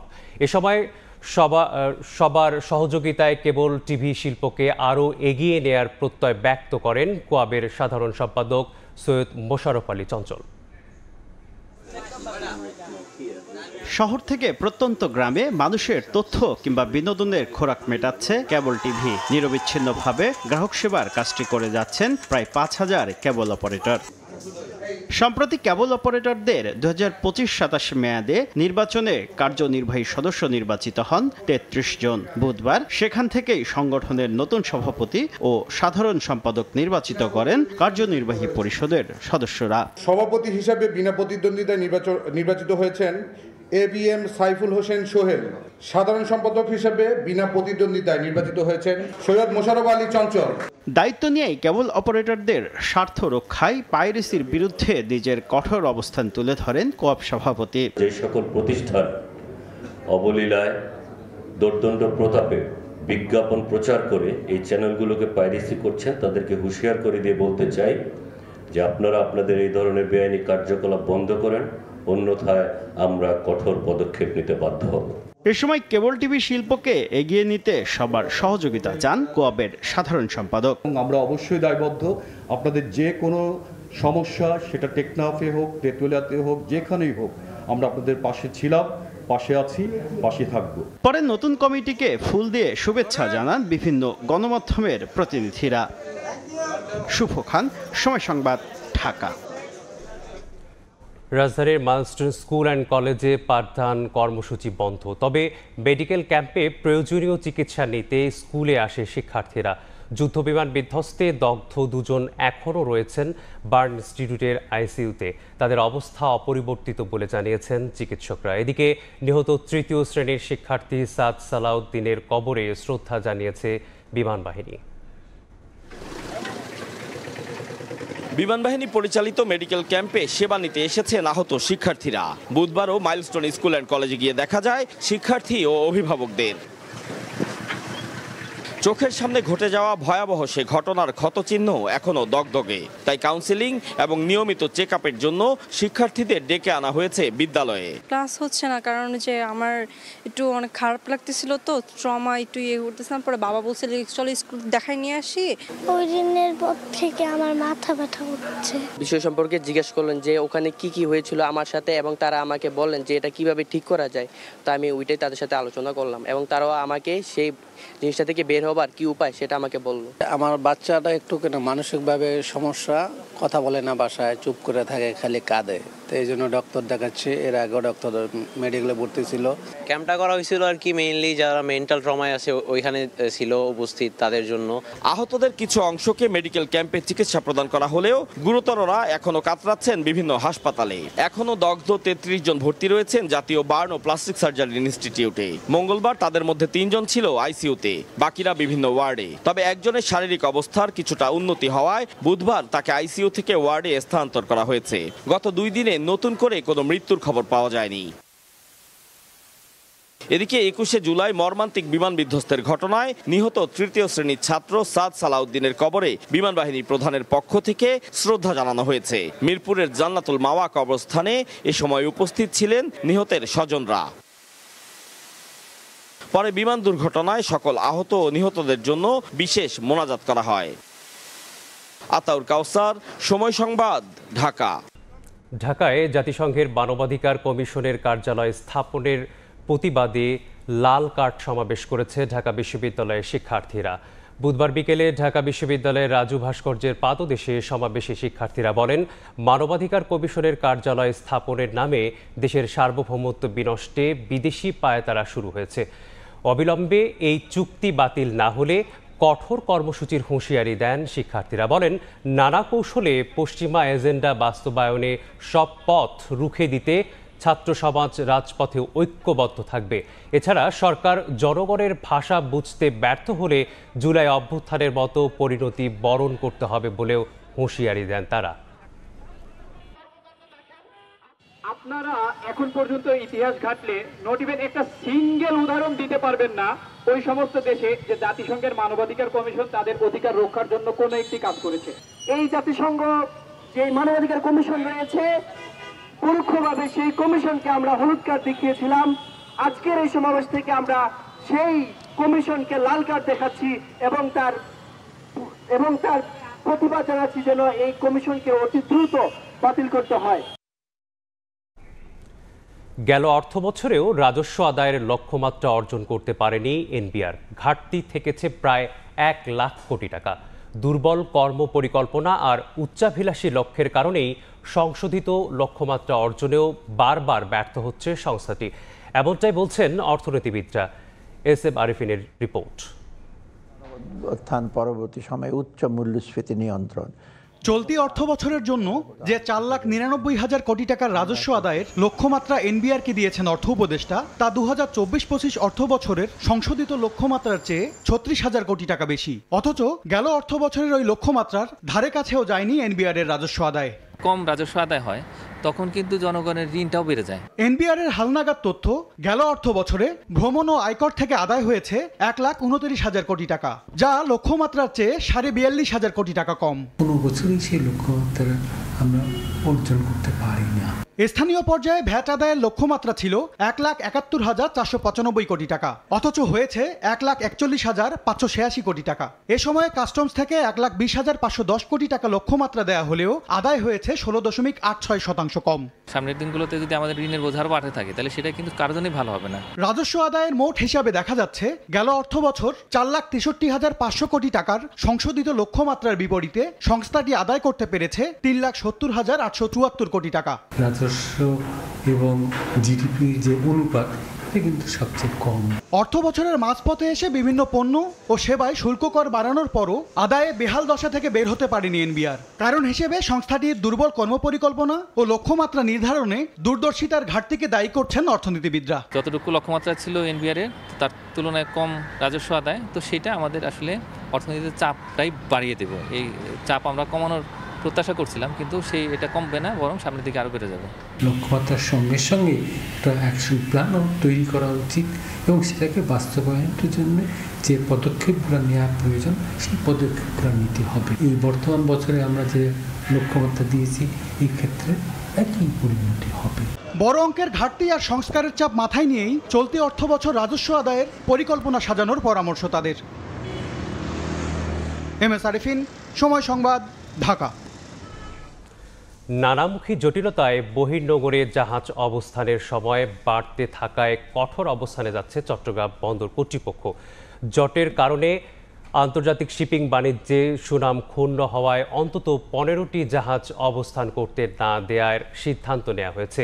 এই সিদ্ধান্ত আমদানি রপ্তানি বাণিজ্যে নেতিবাচক প্রভাব ফেলবে বলে শঙ্কা শিপিং ব্যবসায়ীদের। সাখাওয়াত টিপুর ক্যামেরায় বিস্তারিত জানাচ্ছেন কমল দে। চট্টগ্রাম বন্দরে অন্তত 15টি গিয়ার কিংবা গিয়ারলেস জাহাজ হ্রাস করার সিদ্ধান্তের কথা জানিয়ে শিপিং এজেন্ট অ্যাসোসিয়েশনকে চিঠি দেওয়া হয়েছে। জাহাজের তালিকা বন্দরের কমিটির কাছে জমা দিত নির্দেশনা দেওয়া হয়। ঈদের দীর্ঘ বন্ধ, কাস্টমসের আন্দোলন এবং দুর্যোগপূর্ণ আবহাওয়ার কারণে বন্দরের বহির্নোঙরে জট তৈরি হয়। এতে জাহাজের অবস্থান সময় বেড়ে যাওয়ায় আন্তর্জাতিক শিপিং বাণিজ্যে চট্টগ্রাম বন্দরের সুনাম ক্ষুণ্ণ হয়। একটা জাহাজের সাথে একটা জাহাজকে বললেই তো আর উল্টো করা যায় না, কারণ এটা তো একটা জাহাজের সাথে তার চার্টার একটা এগ্রিমেন্ট থাকে, তার একটা সময় সাপেক্ষের ব্যাপার থাকে। একটা তো অ্যাটলিস্ট একটা সময় লাগবে। এই মুহূর্তে বললাম জাহাজ একটা রুট থেকে যদি বন্ধ করে দেওয়া হয় তাহলে তো এটার বুঝতে হবে। চট্টগ্রাম বন্দর ও বহির্নোঙরে বর্তমানে 111টি জাহাজের অবস্থান রয়েছে। এর মধ্যে প্রধান জেটিতে অবস্থানরত 17টি এবং বহির্নোঙরে 91টি জাহাজের মধ্যে 38টি থেকে পণ্য খালাস হচ্ছে। এই মুহূর্তে কন্টেনারবাহী জাহাজ রয়েছে 36টি। চট্টগ্রাম বন্দরের তথ্য অনুযায়ী বন্দরে পণ্য নিয়ে আসার জন্য 126টি মাদার ভেসেলের অনুমোদন রয়েছে।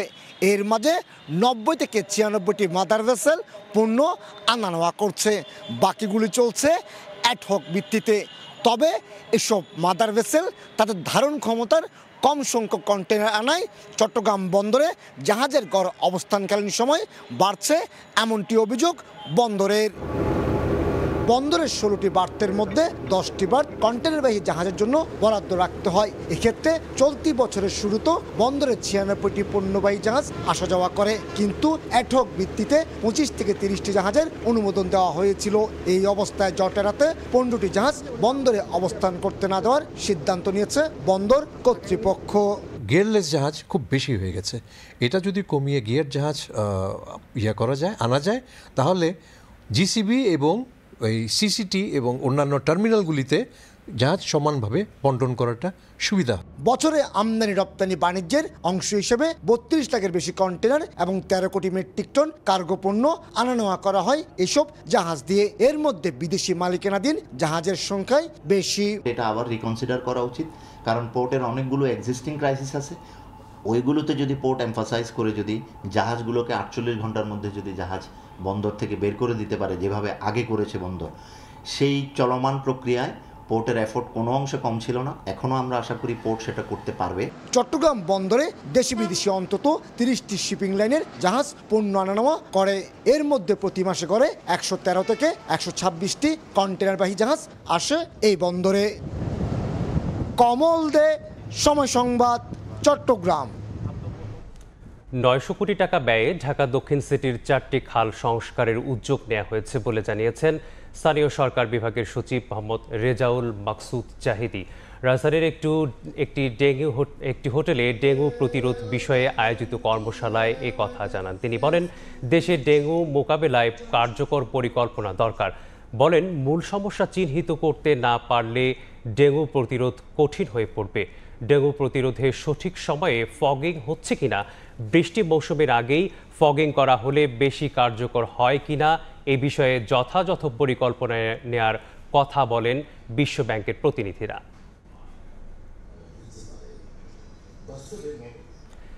এক বছর আগে ভেঙেছে স্লুইস গেট, কিন্তু মেরামত না করায় সেই গেট দিয়েই পানি ঢুকে তলিয়েছে লাখো মানুষের বসতবাড়ি। বলছি ফেনীর মুছাপুর সুইচ গেটের রেগুলেটরের কথা। বছর পার হলেও রেগুলেটরটি সংস্কার না হওয়ায় চলতি বর্ষাতেও নতুন করে ভাঙন আতঙ্কে দিন কাটাচ্ছে লাখো মানুষ। অব্যাহত হচ্ছে ভাঙনও। স্থানীয়দের অভিযোগ, গেট মেরামতে পানি উন্নয়ন বোর্ডের আশ্বাস আছে, কিন্তু নেই কার্যকরী কোনো উদ্যোগ।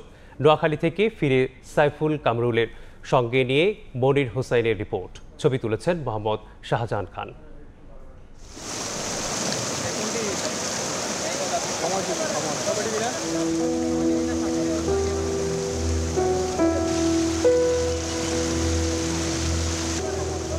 26 আগস্ট 2024 স্মরণকালের ভয়াবহ বন্যায় একদিকে ভাসে ফেনী জেলা, অন্যদিকে সেই ক্ষত পৌঁছে যায় পাশের জেলা নোয়াখালীতেও।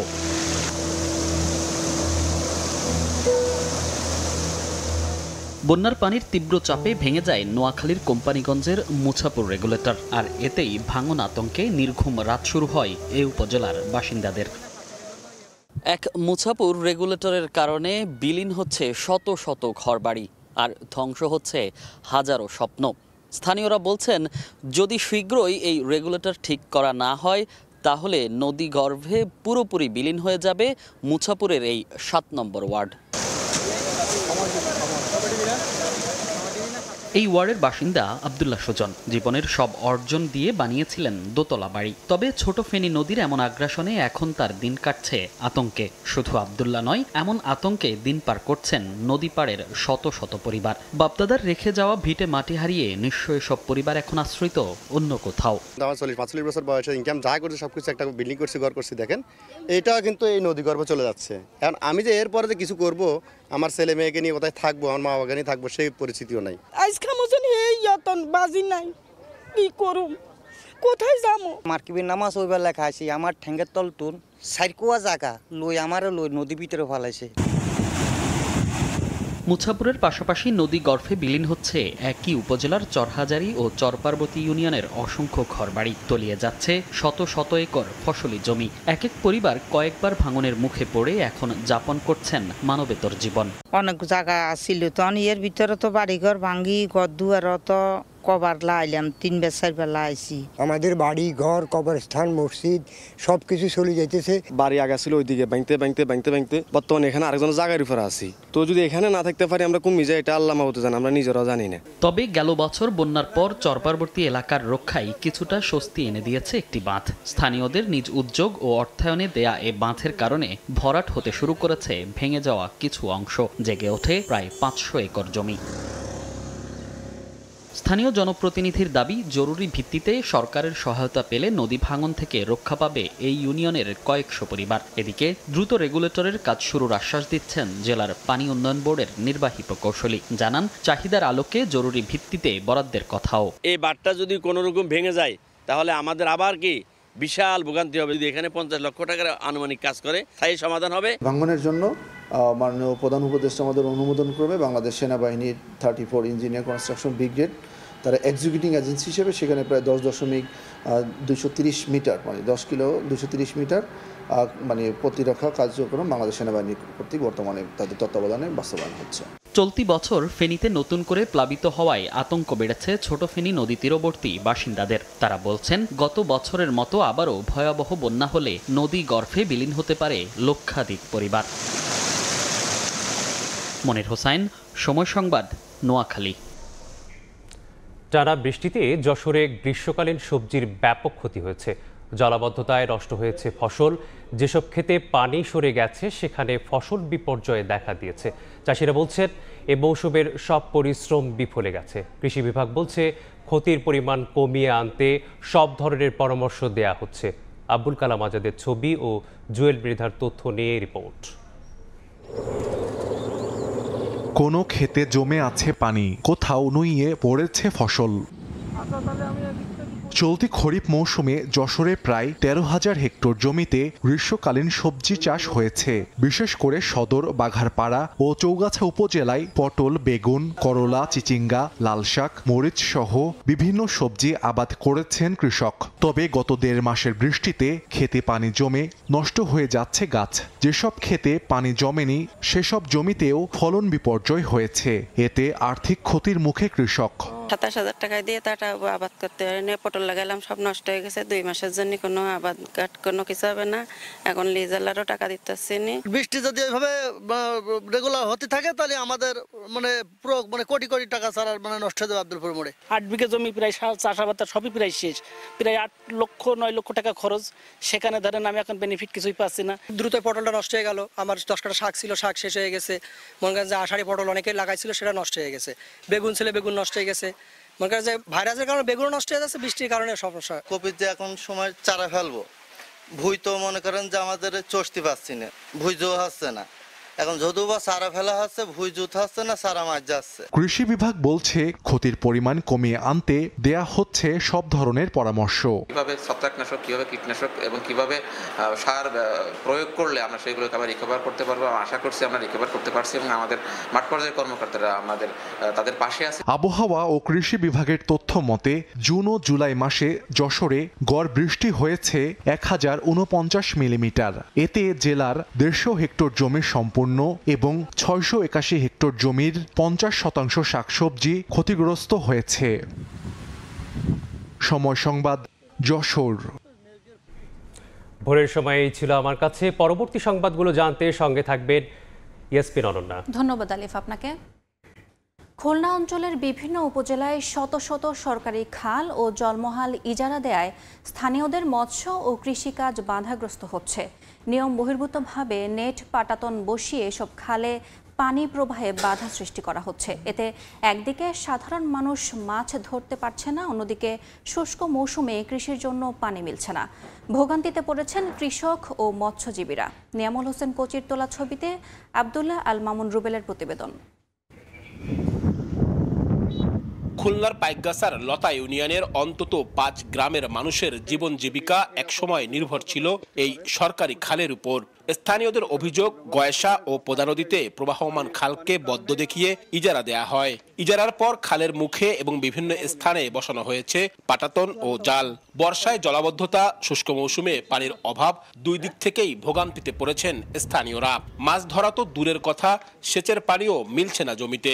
খাল আমরা ব্যবহার করতে পারি না, কারণ যারা ঘের করে এই পানি তারা বেশি উঠতে দেয় না। আমার এলাকার জায়গায় আমরা ধান রোপণ করি বৃষ্টির সময়, এই নদীর পানি দিয়ে আমরা কোনো কাজ করতে পারি না। খালে যারা ইজারা কেনে তারা এক খামন জালবাতি দেয় না, তারাই মাছ শাক মারে, তারাই ব্যবহার করে। পাবলিক, সাধারণ পাবলিক কোনো উপকার পায় না। মাছ ধরলে মানুষ মারবে না, সেই ভয়তে তার জন্য ওরা মাছ টাছ ধরি না। জেলা প্রশাসনের তথ্য বলছে খুলনায় ইজারা দেয়া আছে এমন 198টি জলমহল।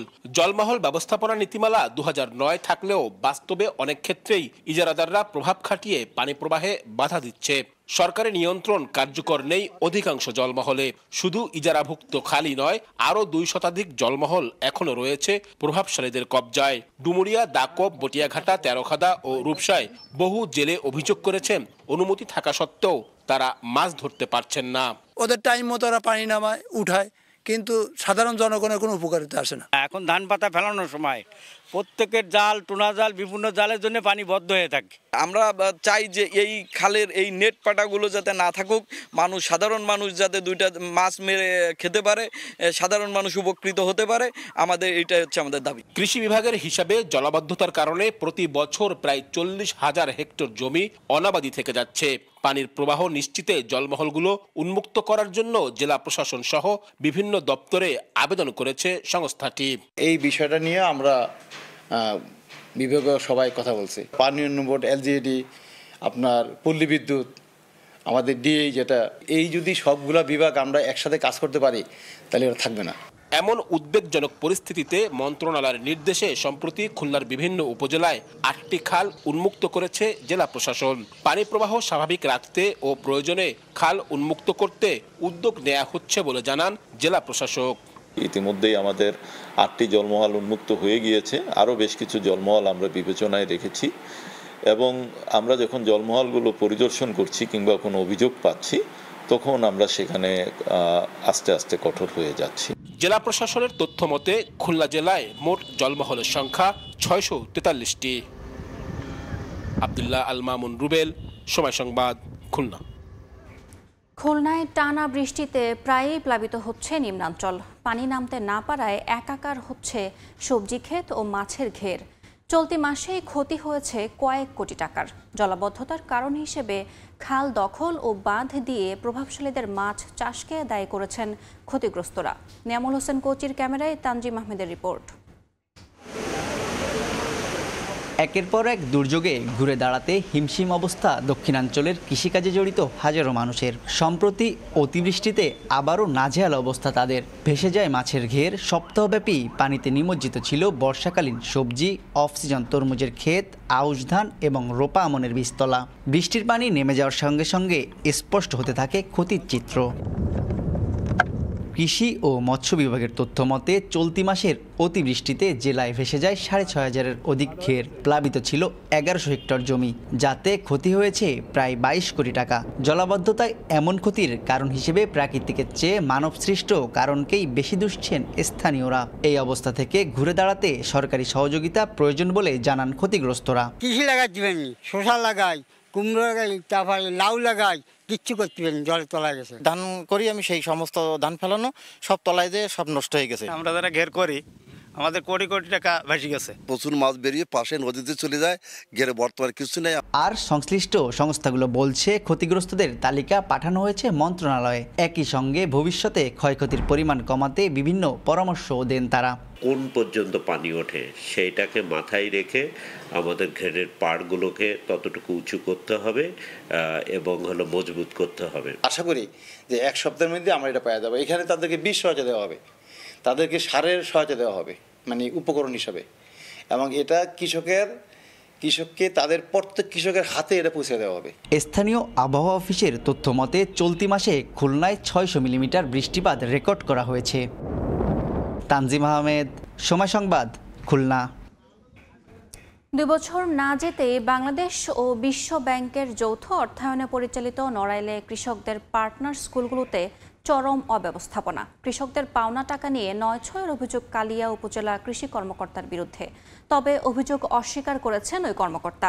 আর প্রমাণ পেলে ব্যবস্থা নেওয়ার গতানুগতিক আশ্বাস জেলা কৃষি বিভাগের। সজীব রহমানের রিপোর্ট। খেতে খুবই মজা হবে। 2024-25 অর্থ বছরে নড়াইলে পার্টনার ফিল্ড স্কুলে কৃষকদের 7 শ্রেণীর ফসলের উপর হাতে কলমে প্রশিক্ষণ দেয় কৃষি বিভাগ। এতে প্রত্যেক কৃষক নাস্তা ও উপস্থিতির জন্য 2000 টাকা করে পাওয়ার কথা ছিল। প্রত্যেক কৃষকের জন্য নাস্তা বাবদ বরাদ্দ ছিল 800 টাকা। অভিজ্ঞতার ঝুলি। অভিযোগ উঠেছে উপজেলা কৃষি কর্মকর্তার গাফিলতিতে কালিয়া উপজেলায় 10টি ক্লাস সম্পূর্ণ হয়নি কোনো স্কুলেই। কৃষকরা জানান কোথাও হয়েছে 2টি, আবার কোথাও হয়েছে 5টি ক্লাস। এমনকি ক্লাস শেষ হলেও একই কর্মকর্তার কারণে তাদের মিলছে না সরকারি বরাদ্দকৃত সম্পূর্ণ অর্থ। 10টা ক্লাসের পরে আমাদের টাকা দেওয়ার কথা, সে টাকা আমাদের দেওয়া হয়নি। আমাকে সে টাকাও দিইনি, খাবারও দিইনি। কলমের খাতা দিছে আর 2000 টাকা দেওয়ার কথা বলেছিল, তা দিয়েও না, আমরা ব্যাগও পাই না, এই নাস্তা বাস্তা কিছু পাইটাই না। তবে অভিযুক্ত কৃষি কর্মকর্তার দাবি কৃষকদের জন্য বরাদ্দকৃত অর্থের একটি অংশ তাকে দিতে হয়েছে জেলার হিসাব রক্ষণ ও অডিট বিভাগে। এ কারণে কৃষকরা টাকা কম পাচ্ছেন। আমি যেদিন যাই একসাথে কয়েকটা দিনের আলোচনা, একসাথে পুরো এটার আলোচনা, এভাবে আমি শেষ করে আসি। কিন্তু আমার টাকা পয়সা দেওয়ার ক্ষেত্রে আমার এটা নিয়ে কোনো নেই যে দিব না বা দিচ্ছি না, এই ধরনের কোনো নেই। জেলা কৃষি বিভাগ বলছে অনিয়মের প্রমাণ পেলে ব্যবস্থা নেবে তারা। কৃষকদের যে ভাতা, সেই ভাতার টাকাটা কেন পৌঁছায়নি এ বিষয়ে আমি যাচাই বাছাই করে দোষী হলে আমাদের বিভাগীয় যে ব্যবস্থা আছে সে ব্যাপারে বিভাগীয় ব্যবস্থা গ্রহণ করা হবে। এর আগে অভিযুক্ত কৃষি কর্মকর্তা ইভা মল্লিকের বিরুদ্ধে 7 জুলাই ঘুষ না দেয়ায় হেনস্থা করার অভিযোগ এনে দুদকের কাছে লিখিত আবেদন করেন জামিল আহমেদ নামে স্থানীয় এক সার ও বীজ ডিলার। এখনও এ বিষয়ে তদন্ত শুরু করেনি দুদক। সময় সংবাদ, নড়াইল। খুলনায় হোমিওপ্যাথিক চিকিৎসার আড়ালে অবাধে বিক্রি হচ্ছে রেকটিফাইড স্পিরিট বা অ্যালকোহল। জাপানে সম্প্রতি একাধিক মৃত্যুর ঘটনায় বেরিয়ে এসেছে ভয়াবহ চিত্র। প্রশাসনের নাকের ডগায় এমন মাদক কারবার চলছে বলে অভিযোগ এলাকাবাসীর। আব্দুল হালিমের ছবিতে বেলাল হোসেন সজলের রিপোর্ট।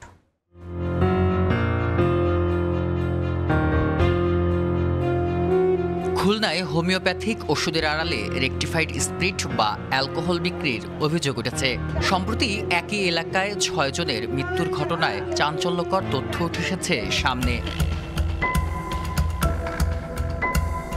নগরীর বৈকালী এলাকার হ্যানিম্যান হোমিও ফার্মেসি ও শিশু মাতৃমঙ্গল চিকিৎসালয়ের স্বত্বাধিকারী মুসলিম আলী হোমিও চিকিৎসার আড়ালে দীর্ঘদিন ধরে মাদক বিক্রি করতেন, যার অন্যতম উপাদান ছিল রেকটিফাইড স্পিরিট। একই অপরাধে পূর্বেও তার ছেলে ও তাকে আটক করেছিল পুলিশ। আমরা চাই যে এইরকম মাদক বিক্রেতা এবং মাদকের সাথে যারা জড়িত এদের বিচার হোক। মানুষ মারার কারখানা বানাইছে, ছোট ছোট বাচ্চাগুলো এভাবে মারতেছে। সংশ্লিষ্টরা বলছেন, হোমিও চিকিৎসায় রেকটিফাইড স্পিরিট ব্যবহারের নিয়ম থাকলেও তা কখনো সরাসরি বিক্রি করার অনুমোদন নেই। এটি একটি ভয়ঙ্কর অপব্যবহার। আর মোসলেম আলীর কোনো বৈধ নিবন্ধন না থাকলেও দীর্ঘদিন ধরে তিনি ব্যবসা চালিয়ে আসছিলেন। তবে শুধু তিনি নন, হোমিওপ্যাথির আড়ালে এমন কাজের সঙ্গে জড়িত আরও অনেকে। সে ইতিপূর্বে পাকিস্তান আমলে পাস করছে, কিন্তু সে আমাদের কাছেও এর আগে একবার আসছিল সার্টিফিকেটের জন্য। তার প্রপারলি কোনো ডকুমেন্টস নাই, বিধায় তাকে আমরা সার্টিফিকেট এবং বোর্ডও তাকে কোনো সনদপত্র দেয় নাই। পুলিশ বলছে অভিযুক্ত মোসলেম আলীকে গ্রেফতার করে কারাগারে পাঠানো হয়েছে। আর মাদকদ্রব্য নিয়ন্ত্রণ অধিদপ্তর বলছে নিয়মিত অভিযান পরিচালনা করা হচ্ছে। আমরা একজন আসামিকে গ্রেপ্তার করেছি এবং তাকে জেল হাজতে প্রেরণ করা হয়েছে এবং এই বিষয়ে আর কারা কারা জড়িত সে বিষয়ে আমরা খতিয়ে দেখছি। বিভিন্ন হোমিওপ্যাথির দোকানে যেখানে অবৈধভাবে RS স্পিরিট বিক্রি করছে এরকম আমরা যেখানে তথ্য পেয়েছি সেখানে অভিযান পরিচালনা করছি। আর 12 বোতল স্পিরিট সহ আমরা 3 জনকে অ্যারেস্ট করে মোবাইল করতে তাদেরকে সাদার আওতায় নিয়ে আসছি। আমাদের অভিযান অব্যাহত আছে। এদিকে ম্যাজিস্ট্রেসি ক্ষমতার অভাব ও জনবল সংকটের কারণে মাঠ পর্যায়ে কার্যকর পদক্ষেপ গ্রহণে বাধার কথা জানালেন ওষুধ প্রশাসনের স্থানীয় কর্মকর্তা। প্রথমত আমাদের জনবল সংকট এবং দ্বিতীয়ত আমাদের যে লজিস্টিক সাপোর্ট, সেটা অপ্রতুল বললে ভুল হবে, বলতে মানে নাই। যখন আমরা মোবাইল কোর্ট পরিচালনা করি তখন জেলা প্রশাসনের সহায়তায় আমাদেরকে মূলত ম্যাজিস্ট্রেট কোর্ট মানে মোবাইল কোর্টগুলো পরিচালনা করতে হয়। গত 3 মাসে 750 বোতল রেকটিফাইড স্পিরিট জব্দ এবং 3 জনকে গ্রেফতার করেছে জেলা মাদকদ্রব্য নিয়ন্ত্রণ অধিদপ্তর। বেলাল হোসেন সজল, সময় সংবাদ, খুলনা। মেহেরপুরে বেড়েছে চুরি, ছিনতাই ও ডাকাতি সহ নানা অপরাধ। গত 6 মাসে রাজনৈতিক কার্যালয়, ব্যবসা প্রতিষ্ঠান, বাসাবাড়ি সহ বিভিন্ন স্থানে রেখে যাওয়া 21টি বোমা উদ্ধার করা হয়। এতে নিরাপত্তাহীনতায় ভুগছেন স্থানীয়রা। পুলিশের দাবি, জড়িতদের ধরতে নিয়মিত অভিযান চলছে। বেনিয়ামিনের রিপোর্ট। মেহেরপুরের গাংনী থানা থেকে ধানখোলা গ্রামের দূরত্ব প্রায় 3 কিলোমিটার। গত 25 জুন রাত 9টার দিকে গাংনী ধানখোলা সড়কে একটি মোটরসাইকেল গতিরোধ করে ডাকাত দলের সদস্যরা। আগ্নেয়াস্ত্রের মুখে জিম্মি করে লুটে নেয় নগদ অর্থ। পরে ককটেল ফাটিয়ে নিরাপদে পালিয়ে যায় দুর্বৃত্তরা। এরপর থেকে আতঙ্কিত ওই গ্রামসহ আশপাশের বাসিন্দারা। গত 6 মাসে ইউনিয়ন বিএনপির কার্যালয়, ব্যবসা প্রতিষ্ঠান, বাসাবাড়ির গেট সহ বিভিন্ন স্থানে রেখে যাওয়া 21টি বোমা উদ্ধার করা হয়। ঘটেছে ব্যাংক, ব্যবসায় প্রতিষ্ঠানের চুরি ও ছিনতাইয়ের মতো ঘটনাও। মাঝে মধ্যে ককটেল বিস্ফোরণ করে ডাকাতি করা হচ্ছে। পকেটের টাকা আনছিল, একটা ফোন ছিল, আর এই ফোনটা ধরে ভিতর আরো মার ফেল দিয়েছিলাম। প্রোটেক্ট দেওয়ার মতো নিরাপত্তা এখানে আমরা পাচ্ছি না। বিএনপির অফিসের সামনে বোমা রেখে গেছে আতঙ্ক সৃষ্টি করার জন্য। মানুষ এতে খুবই আতঙ্কিত আছে। এছাড়া বিভিন্ন ব্যবসা প্রতিষ্ঠানে চাঁদার দাবিতে হুমকি সম্বলিত চিরকুট ও কাফনের কাপড় রাখা হয়। বোম প্রথমবারও রাখছে, যেবারটা সেবারটা কাপনে কাপড় দিছে, তারপরে আপনার চিরকুটিতে লেখছে যে তোকে মারি দেবো, তুই খুব বাড়াবাড়ি করিস। আমার কাছ থেকে 2বার চান্দা নিচ্ছে চাঁদাবাজরা, আবার আমার কাছ থেকে একটা মোটরসাইকেল ছিনতাই করে নিচ্ছে। যে সমস্ত অপরাধীরা এই কাজগুলি করে বেড়াচ্ছে, এদেরকে আবারও আমরা বলতে চাই, এদেরকে ধরে অবশ্যই দৃষ্টান্তমূলক শাস্তি গ্রহণ না করলে আমাদের অপরাধ প্রবণতা আরও বেড়ে যাবে। অপরাধীদের ধরতে নিয়মিত অভিযান চলছে বলে জানায় পুলিশ। টহল বৃদ্ধির জন্য আমরা 14টি ইজি বাইক, অটো রিক্সা যেটাকে লোকালে বলে, সেটা ভাড়া করে আমরা পেট্রোলিং কাজ করতেছি। কোনো ঘটনা ঘটলে আমাদের নাম্বার দিনরাত খোলা থাকে, সাথে সাথে জানাবেন, আমরা প্রতিটা ঘটনারই রেসপন্স করি। গত 1 বছরে জেলায় চুরির ঘটনায় 51টি, ডাকাতিতে 12টি ও 13টি হত্যা মামলা হয়েছে। বেনিয়ামিন, সময় সংবাদ, মেহেরপুর। অরক্ষিত রেলগেট, ত্রুটিযুক্ত ব্যারিয়ার, গেটম্যানের স্বল্পতায় ঝুঁকিপূর্ণ চুয়াডাঙ্গার রেল ক্রসিংগুলো। প্রায়ই দুর্ঘটনায় হতাহত হচ্ছেন পথচারীরা। সতর্কীকরণ সাইনবোর্ড টানিয়ে দায় সারছে রেলওয়ে কর্তৃপক্ষ। প্রয়োজনীয় লোকবল পেলে এ ব্যাপারে দ্রুত ব্যবস্থা নেওয়ার আশ্বাস সংশ্লিষ্ট কর্মকর্তার। মাহফুজ মামুনের তথ্য ও ছবি নিয়ে রিপোর্ট। ঝুঁকি নিয়ে পারাপার হচ্ছে স্কুলগামী শিক্ষার্থী, পথচারী সহ ছোট বড় যানবাহন। রেলগেটগুলোতে সতর্কীকরণ সাইনবোর্ড টানিয়ে দায় সারছে রেলওয়ে বিভাগ। চুয়াডাঙ্গা সদর উপজেলার আমিরপুর গ্রামের মানুষ রেল লাইনের ওপর দিয়ে চলাচলের জন্য রাস্তা তৈরি করেছেন। 2025 সালের 8 জুলাই ট্রেনে কাটা পড়ে একই এলাকার জীবন আলী নামে এক যুবকের মৃত্যু হয়। 5 জুলাই রাতে মুন্সিগঞ্জ বেদবাড়ি রেলগেটের কাছে একইভাবে মৃত্যু হয় অজ্ঞাত এক ব্যক্তির। রেলওয়ের তথ্য মতে জেলায় ৩০টি বৈধ গেট রয়েছে, এর মধ্যে 15টিতে গেটম্যান নেই আর অনুমোদনহীন গেট আছে 5টি। এছাড়া রেলপথের ওপর দিয়ে চলাচলের জন্য মানবসৃষ্ট আরও 25টি রাস্তা রয়েছে। খুলনা থেকে ছেড়ে আসা আন্তনগর, মেইল ও পণ্যবাহী ট্রেন দিনে রাতে চলাচল করছে চুয়াডাঙ্গার ওপর দিয়ে। গেটের কাছে থাকা দোকানি ও সাধারণ মানুষ গেটম্যানের দায়িত্ব পালন করেন ট্রেন আসা যাওয়ার সময়, কিন্তু সবসময় তারা না থাকায় প্রায় ঘটছে দুর্ঘটনা। একটা যুবক এখানে অ্যাক্সিডেন্ট করে মারা গিয়েছে, যদি রেলগেট থাকতো হয়তো তার এই অবস্থা হতো না। অনেক গেটে কোনো গেটম্যান নেই, গেট নেই, এরকম মানুষ মাঠের ভিতর দিয়ে যাওয়া আসা করে। কর্তৃপক্ষের কাছে আমাদের দাবি হচ্ছে প্রতিটা রেলগেটে যেন লোক নিয়োগ করা হয়। স্কুলের পাশাপাশি 2-3টা স্কুলে একটা মাদ্রাসা আছে, অস্থায়ী এটা রেলগেট, কিন্তু এটা স্থায়ী করলে আমার মনে হয় সুবিধা হয়। তবে লোকবল পেলে রেল ক্রসিংগুলোতে গেটম্যান দেয়া সহ প্রয়োজনীয় ব্যবস্থা নেওয়ার আশ্বাস রেলওয়ে কর্মকর্তার। 15টি আনম্যান গেটের জন্য আমরা ঊর্ধ্বতন কর্তৃপক্ষকে নিরাপত্তার ব্যাপারে জানিয়েছি, আর অবৈধ গেটগুলো চিহ্নিতের ব্যবস্থা চলতেছে। জেলায় রেলপথ রয়েছে প্রায় 40 কিলোমিটার। 2025 সালের জানুয়ারি থেকে 7 মাসে ট্রেনে কাটা পড়ে মারা গেছেন 9 জন। সময় সংবাদ, চুয়াডাঙ্গা। পিরোজপুরে একটি হত্যা মামলায় 3 জনকে যাবজ্জীবন কারাদণ্ড দেওয়া হয়েছে। বুধবার দুপুরে জেলা ও দায়রা জজ মোহাম্মদ মুজিবুর রহমানের আদালত এই রায় দেন। আদালত সূত্রে জানা যায় 2019 সালের 9 এপ্রিল সদর উপজেলায় কাজ শেষে বাড়ি ফিরছিল জামাল হাওলাদার। সে সময় আসামিরা ধারালো অস্ত্র ও রড দিয়ে তাকে পিটিয়ে আহত করে। পরে তাকে একটি ট্রলারে তুলে গাছের সঙ্গে ট্রলারটি বেঁধে রেখে পালিয়ে যায়। রাতে বাজারের নৈশ প্রহরী জামালকে আহত অবস্থায় দেখলে থানায় খবর দেয়। পুলিশ তাকে উদ্ধার করে জেলা হাসপাতালে ভর্তি করে। চিকিৎসাধীন অবস্থায় 10 এপ্রিল জামালের মৃত্যু হয়। এ ঘটনায় নিহতদের ভাই কামাল হাওলাদার বাদী হয়ে থানায় 8 জনের বিরুদ্ধে হত্যা মামলা করেন। সাক্ষ্য প্রমাণের ভিত্তিতে আদালত এই রায় দেন।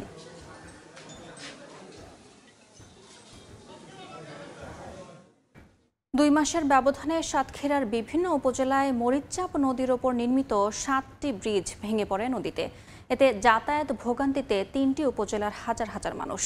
তাদের অভিযোগ, নিম্নমানের সামগ্রী দিয়ে ব্রিজগুলো নির্মাণ করায় এমন দশা। দ্রুত মেরামত করার আশ্বাস এলজিইডি কর্তৃপক্ষের। মমতাজ আহমেদ বাপির পাঠানো তথ্য ও ছবি নিয়ে রিপোর্ট। ব্রিজ ভেঙে পড়ে আছে নদীতে। ঝুঁকি নিয়ে বাঁশের সাঁকো দিয়ে নদী পার হচ্ছেন এলাকাবাসী। এই চিত্র সাতক্ষীরা সদর, দেবহাটা ও আশাশুনির অন্তত 7টি ব্রিজের। নিম্নমান আর অনিয়মে নির্মিত ব্রিজের বেহাল দশায় নাজেহাল স্থানীয়রা। গন্তব্যে যেতে দুর্ভোগ পোহাতে হচ্ছে তাদের। দ্রুত ব্রিজগুলো পুনর্নির্মাণের দাবি জানিয়েছেন এলাকাবাসী। ছোট বাচ্চারা স্কুলে যায়, তাদেরও অনেক সমস্যা হচ্ছে। ব্রিজটা যত তাড়াতাড়ি হবে তত তাড়াতাড়ি ভালো হয়। চলাচল করতে যাই কেউ ভেঙে পড়ে যায়, আমি নিজেও পড়ে গেছি, আমার পা কেটে গেছে। অপরিকল্পিতভাবে ব্রিজ নির্মাণ করায় জনভোগান্তি হচ্ছে বলে মনে করে নাগরিক সমাজ। কোটি কোটি টাকা সরকারের লস হচ্ছে, এবং সরকারের লস মানে এই জনগণের পকেট থেকে এই টাকাগুলো নষ্ট হয়ে যাচ্ছে। নদী খননের কারণে ব্রিজগুলো ভেঙে গেছে উল্লেখ করে দ্রুত মেরামত কাজ হবে বলে আশ্বাস এলজিইডির। আগামী অর্থ বছরের মধ্যেই আমাদের এই দুটি ব্রিজের নির্মাণের কাজ আমাদের এলজিইডি শুরু করতে পারবে। আর ব্রিজ নির্মাণের ক্ষেত্রে নদীর প্রশস্ততা যাচাই করার পরামর্শ পানি উন্নয়ন বোর্ডের। আমরা আশা করছি তারা ডেফিনেটলি সেটা ব্যবস্থা নেবে, এবং ভবিষ্যতে আমাদের মধ্যে যে একটা সমন্বয় সেটা আরো বেশিভাবে বিরাজ করবে। 2013 সাল থেকে 2018 সালের মধ্যে নির্মিত বাকড়া, কামালকাটি, কুন্দুরিয়া, হিজলডাঙ্গা, শিমুলবাড়িয়া, দারারখাল ও এল্লারচর ব্রিজের দৈর্ঘ্য 30 ফুট থেকে 60 ফুট। সময় সংবাদ, সাতক্ষীরা। মাদারীপুরে সেতু নির্মাণের দাবিতে মানববন্ধন করেছেন ইউনিয়নবাসী। বুধবার সকালে ব্যানার ও ফেস্টুন হাতে নিয়ে সদর উপজেলার উত্তর মহেশ্বরচর লঞ্চঘাট এলাকায় জড়ো হন পাঁচখোলা ইউনিয়নের বাসিন্দারা। বক্তারা বলেন, আরিয়াল খাঁ নদের ওপর ব্রিজ না থাকায় দুর্যোগপূর্ণ আবহাওয়ার মধ্যেও নৌকা কিংবা ট্রলারে নদ পারাপার হয় ইউনিয়নবাসীর। এতে ঝুঁকিতে থাকতে হয় শিশু, বয়স্ক ও অসুস্থ রোগীদের। দ্রুত সেতু নির্মাণের উদ্যোগ নিতে সংশ্লিষ্টদের প্রতি আহ্বান জানান মানববন্ধনকারীরা।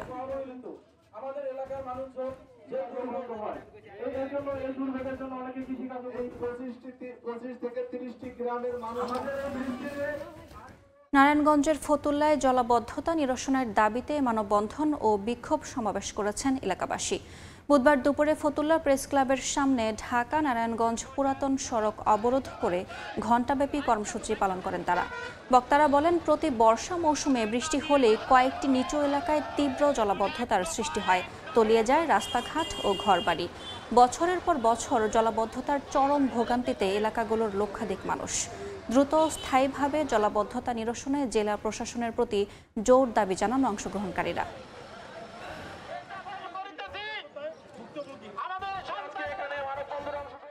মেহেরপুরে অস্বাস্থ্যকর পরিবেশে খাবার তৈরি ও পরিবেশনের দায়ে এক বেকারি মালিককে জরিমানা করা হয়েছে। বুধবার সকালে শহরের হোটেল বাজারে অভিযান চালায় ভোক্তা সংরক্ষণ অধিদপ্তর। এ সময় নোংরা পরিবেশে খাবার তৈরি এবং উৎপাদনের তারিখ না থাকা সহ বিভিন্ন অনিয়মের প্রমাণ মেলে। নিউ বম্বে নামক বেকারিকে 40,000 টাকা জরিমানা করা হয়। সেনাবাহিনীর উপস্থিতিতে অভিযানের নেতৃত্ব দেন ভোক্তা সংরক্ষণ অধিদপ্তরের সহকারী পরিচালক মামুনুল হাসান।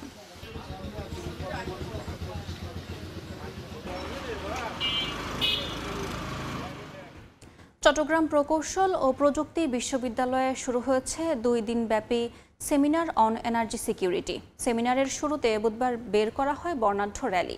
পরে বিশ্ববিদ্যালয়ের কেন্দ্রীয় মিলনায়তনে অনুষ্ঠিত হয় সেমিনার। এতে দেশ বিদেশের খ্যাতিমান গবেষক, বিদ্যুৎ ও জ্বালানি খাত বিশেষজ্ঞ, শিল্প উদ্যোক্তা এবং বিভিন্ন বিশ্ববিদ্যালয়ের শিক্ষার্থী ও শিক্ষকরা অংশ নেন। প্রধান অতিথি হিসেবে উপস্থিত ছিলেন বাংলাদেশ পেট্রোলিয়াম কর্পোরেশনের চেয়ারম্যান মোহাম্মদ আমিন উল আহসান। বিশ্ববিদ্যালয়ের পেট্রোলিয়াম অ্যান্ড মাইনিং ইঞ্জিনিয়ারিং বিভাগ আয়োজন করে এই জাতীয় সেমিনার। সিলেট কৃষি বিশ্ববিদ্যালয়ে 2024-25 শিক্ষাবর্ষের স্নাতক প্রথম বর্ষের শিক্ষার্থীদের ওরিয়েন্টেশন অনুষ্ঠিত হয়েছে। শিক্ষক, শিক্ষার্থী এবং অভিভাবকদের উপস্থিতিতে বুধবার সকালে বিশ্ববিদ্যালয়ের কেন্দ্রীয় মিলনায়তনে অনুষ্ঠানটি শুরু হয়। প্রধান অতিথি শিক্ষা উপদেষ্টা প্রফেসর ডক্টর চৌধুরী রফিকুল আবরার বলেন, দেশের মাধ্যমিক শিক্ষায় অনেক দুর্বলতা আছে, তা কাটিয়ে ওঠার চেষ্টা চলছে। পাশাপাশি 2027 সালের শিক্ষা কার্যক্রম নিয়ে নতুন করে ভাবা হচ্ছে। এছাড়া যতদিন বাংলাদেশ থাকবে ততদিন জুলাইকে লালন করতে হবে বলে উল্লেখ করেন শিক্ষা উপদেষ্টা প্রফেসর ডক্টর চৌধুরী রফিকুল আবরার।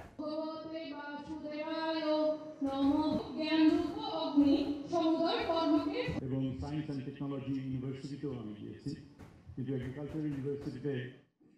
চট্টগ্রামে শিপ রিসাইক্লিং শিল্প বিষয়ক সেমিনার অনুষ্ঠিত হয়েছে। বুধবার সকালে নগরীর একটি হোটেলে সেমিনারের আয়োজন করে জাইকা। সে সময় শিপ রিসাইক্লিংয়ে দেয়া কারিগরি ও দক্ষতা উন্নয়ন সহায়তার নানা দিক তুলে ধরা হয়। উঠে আসে চ্যালেঞ্জ এবং সীমাবদ্ধতা দূর করার উপায়। বক্তারা বলেন, সমন্বিতভাবে না হলে কারো একার পক্ষে সংকট সমাধান করে এগিয়ে যাওয়া সম্ভব নয়। বাংলাদেশ শিপ রিসাইক্লিং বোর্ডের মহাপরিচালক শফিকুল আলম সহ ইয়ার্ড মালিক এবং এ খাতের বিশেষজ্ঞরা সেমিনারে উপস্থিত ছিলেন।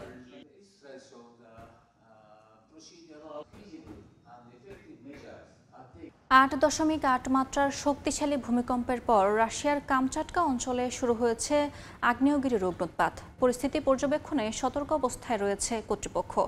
এদিকে সময় গড়ানোর সঙ্গে সঙ্গে সুনামি সতর্কতা তুলে নেওয়া হলেও ভূমিকম্প পরবর্তী আফটারশক ও উপকূলীয় জলোচ্ছ্বাসের ঝুঁকি রয়েছে বলে জানিয়েছে সংশ্লিষ্টরা।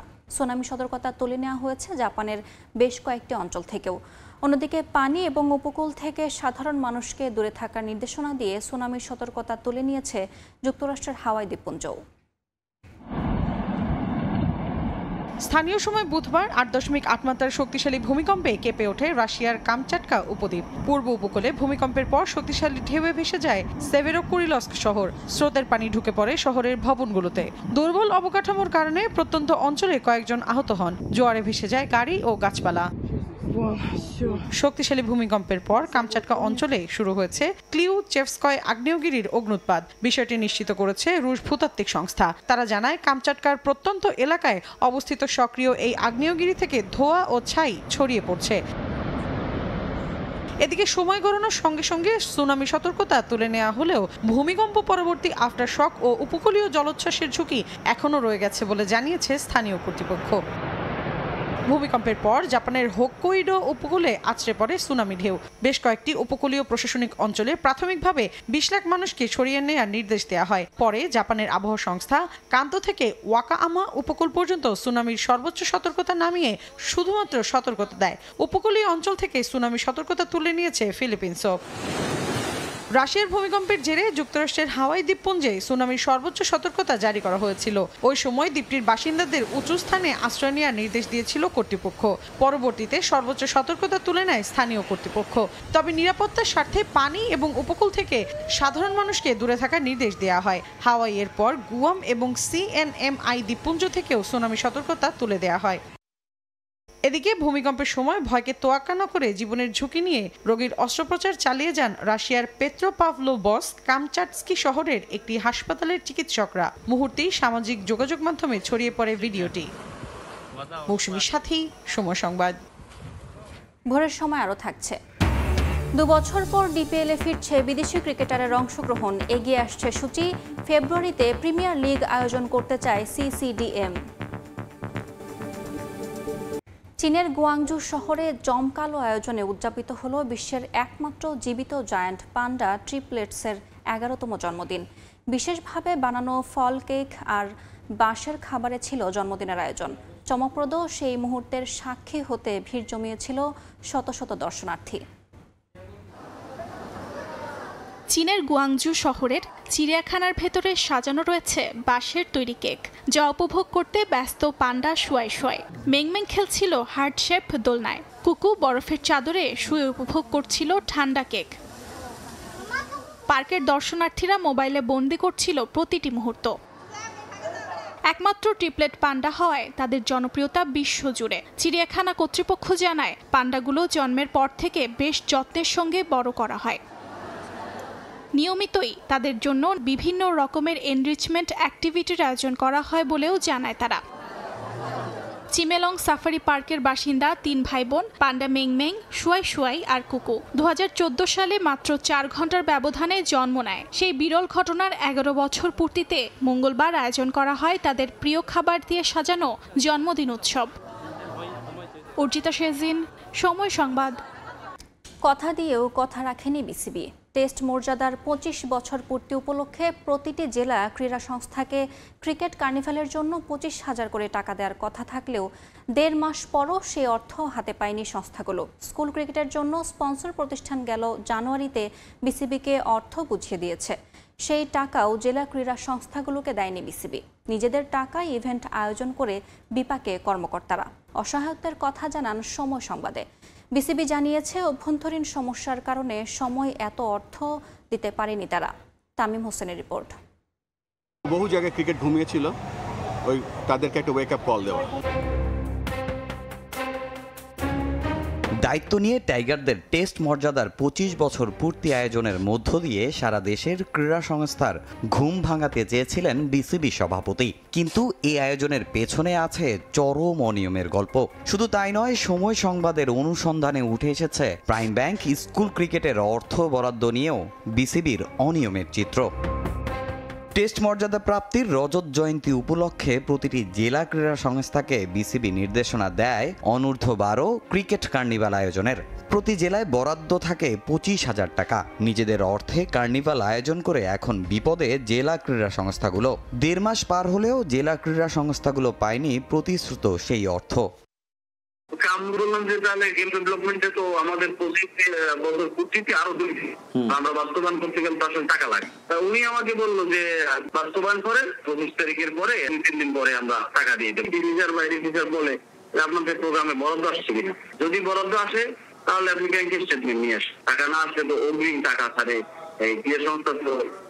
শুধু কার্নিভাল নয়, প্রাইম ব্যাংক স্কুল ক্রিকেটও হয়েছে আর্থিক অনিয়ম। বিসিবির নির্দেশনায় টুর্নামেন্ট শুরু হয় এবছরের জানুয়ারিতে। টুর্নামেন্ট শুরুর আগেই অংশগ্রহণ করা স্কুল এবং খেলা পরিচালনার জন্য জেলা ক্রীড়া সংস্থাগুলোতে অর্থ পাঠানোর কথা বিসিবির, কিন্তু এতদিনও সেটা পৌঁছায়নি।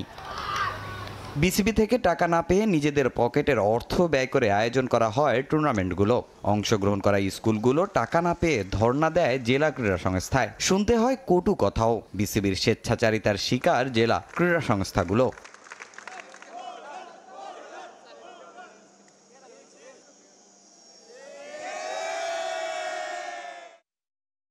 খরচ করছি, ওরা ট্রফি দিয়ে দিচ্ছে, এবার প্যান্ডেল করা লাগবে, দেখো মনে করেন সমুদ্রতে করাই সকাল সন্ধ্যা ফোন অনেকবার ফোন করতো,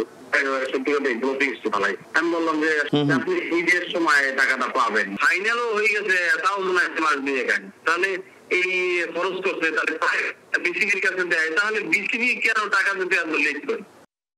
আমাদের কাছে চেক বা অর্থ এরকম কিছু আসেনি, বরং ওই টুর্নামেন্ট করার জন্য যে আনুষঙ্গিক যে খরচ সেই টাকাটা পর্যন্ত আমরা এখনো পাইনি। যদি আপনি পারেন একটু আমাদের যদি নক করে, আর এটা ওই যে স্কুল থেকে আমাকে ফোন দিয়েছিল, এখন আমরা না পারে কিভাবে দিব। তবে বড় প্রশ্ন, স্পন্সর প্রতিষ্ঠান প্রাইম ব্যাংক জানুয়ারির শেষ সপ্তাহে বিসিবিকে পরিশোধ করেছে পুরো অর্থ, তাহলে সেই টাকা কোথায় গেল? ফাইনাল খেলেছে, ওই টাকাগুলো এখনো যায়নি বোর্ড থেকে। ম্যাচ প্রতি যে 3000 টাকা করে পায় এগুলো একটু যায়নি। আমাদের এখানে ইন্টারনাল ছিল, আমাদের তরফ থেকে জুন মাসের মধ্যে চলে যাওয়ার জন্য বলা হয়েছিল, জুলাইয়ের 8-10 তারিখের মধ্যে ট্রান্সফার করার ব্যাপারে করা হয়েছিল। বোর্ডেও কিছুটা পরিবর্তন এসেছে, সব মিলিয়ে যে অস্থিরতাটা ছিল এখন কেটে গেছে। আমার মনে হয় যে ওটা 3rd উইকের মধ্যে ওটা চলে যাওয়া উচিত আর কি। আমিনুল ইসলাম বুলবুল দায়িত্ব নেয়ার পর বিসিবিতে পরিবর্তনের স্বপ্ন দেখেছিলেন অনেকেই, কিন্তু এসব বিতর্কিত কর্মকাণ্ডে নিজেদের প্রশ্নবিদ্ধ করছে দেশের ক্রিকেট নিয়ন্ত্রক সংস্থা। তামিম হোসেন, সময় সংবাদ, ঢাকা। 2 মৌসুম পর ঢাকা প্রিমিয়ার লিগে আবারও ফিরছে বিদেশি ক্রিকেটার। ক্লাবগুলোর চাওয়াতেই এমন সিদ্ধান্ত নিতে যাচ্ছে বিসিবি, জানিয়েছেন সিসিডিএম এর সিনিয়র ভাইস চেয়ারম্যান মাসুদুজ্জামান। এগিয়ে আসছে ডিপিএল এর সূচি। আবহাওয়া বিবেচনায় পিপিএল এর পর আগামী বছরের ফেব্রুয়ারিতে ঢাকা প্রিমিয়ার লিগ শুরুর লক্ষ্য বিসিবির। সংস্কার কাজ শেষ হলেও ফতুল্লায় ফিরতে পারে ডিপিএল এর খেলা। সেই সঙ্গে ঢাকার বাইরেও লিগের ম্যাচ আয়োজনের কথা ভাবছে সিসিডিএম। দেশে ডলার সংকটের অজুহাত দিয়ে গেল বছর থেকে ঢাকা প্রিমিয়ার লিগে নেই বিদেশি ক্রিকেটারদের অংশগ্রহণ। যদিও বিপিএলে ঠিকই মোটা অঙ্কের পারিশ্রমিকে বিদেশি ক্রিকেটাররা খেলে গেছেন। 2 মৌসুম শুধু দেশি ক্রিকেটারদের নিয়েই অনুষ্ঠিত হয়েছে দেশের একমাত্র লিস্ট এ টুর্নামেন্ট। মূলত সে সময় 2-1টি ক্লাবের বিরোধিতার কারণেই অনেকটা বাধ্য হয়ে এমন সিদ্ধান্ত নিয়েছিল সিসিডিএম। ক্লাবগুলো অবশ্য বরাবরই চেয়েছে একজন করে বিদেশি ক্রিকেটার খেলাতে। বিসিবিতে আসে পরিবর্তনের হাওয়া লেগেছে সিসিডিএমেও। ক্লাবগুলোর দাবির মুখে অবশেষে আগামী মৌসুম থেকে ফিরতে যাচ্ছে বিদেশি ক্রিকেটারদের অংশগ্রহণ। বিদেশি প্লেয়ার যাতে ইনক্লুড করা হয় এই বছর থেকে, এটা ক্লাব চায়। তো আমরাও আসলে এটা নিয়ে চিন্তা ভাবনা করছি পজিটিভলি, অন্তত একজন যদি করা যায় সেটা আমরা চিন্তা ভাবনা করছি। প্রাথমিক একটা আলাপ হয়েছে বুলবুল ভাই প্রেসিডেন্ট সাহেবের সাথে এবং আমাদের চেয়ারম্যান সিসিডিএম এর সালাউদ্দিন ভাইয়ের সাথে।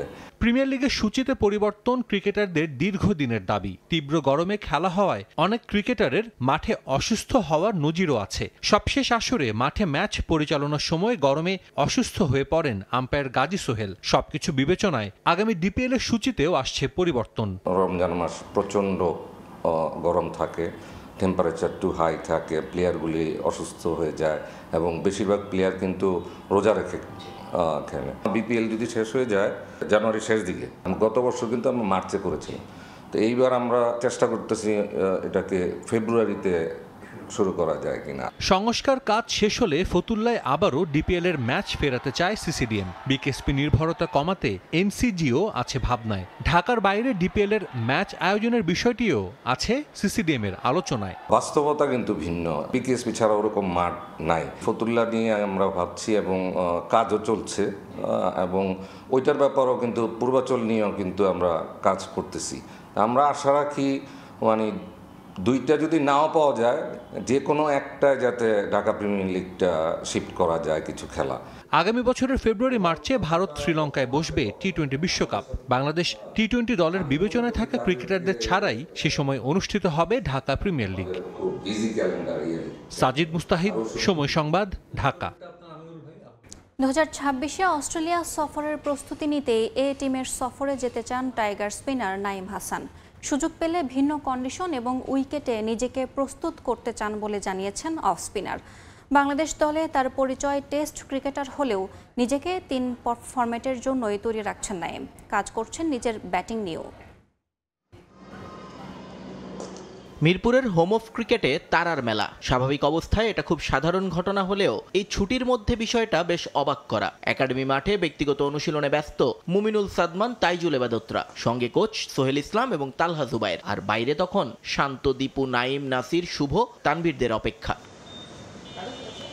পরে একাডেমি ভবনে সবাই বৈঠক করেন প্রায় ঘণ্টাখানেক। ক্রিকেটার ওয়েলফেয়ার অ্যাসোসিয়েশন কোয়াবের বর্তমান ভবিষ্যৎ নিয়েই আলোচনা হয়েছে বলে জানিয়েছেন তারা, যদিও অন ক্যামেরায় কথা বলতে রাজি হননি কেউই। না ওরকম আমার কোনো ক্লাস হয়নি, আসলে আমি আসছিলাম হলো ছুটির জন্য। ঢাকায় যখন এই অবস্থা, চট্টগ্রামে তখন চলছে ক্রিকেটারদের ক্যাম্প।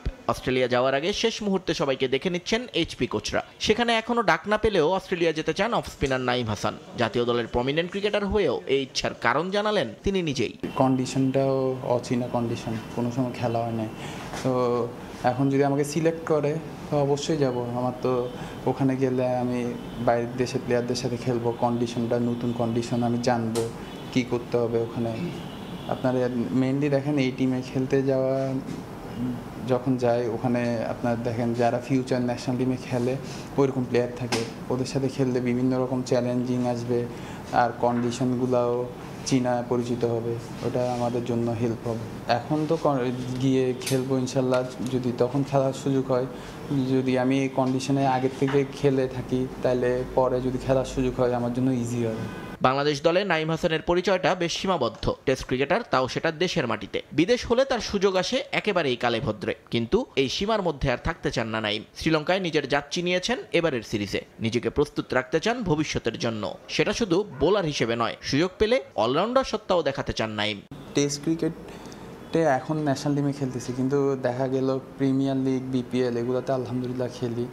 তো আপনার আমি তো যদি শুধু এক ফর্মেটে খেলতাম তাহলে তো শুধু ফার্স্ট ক্লাসে খেলতাম, প্রিমিয়ার বিপিএল খেলা হতো না। ব্যাটিং নিয়ে কাজ করা হচ্ছে আলহামদুলিল্লাহ, চেষ্টা করতেছি যাতে ব্যাটিংটা আরও ইমপ্রুভ করার জন্য, আপনার যাতে আমার টিমকে আমি ব্যাটিং করে অনেক হেল্প করতে পারি।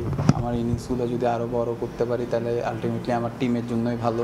অস্ট্রেলিয়া সফরে 11 দলীয় একটি টি-20 টুর্নামেন্টে অংশ নেবে বাংলাদেশ এ দল। পরে একটি 4 দিনের ম্যাচ খেলার কথা রয়েছে। নিয়ন মোহাইমিন, সময় সংবাদ, ঢাকা।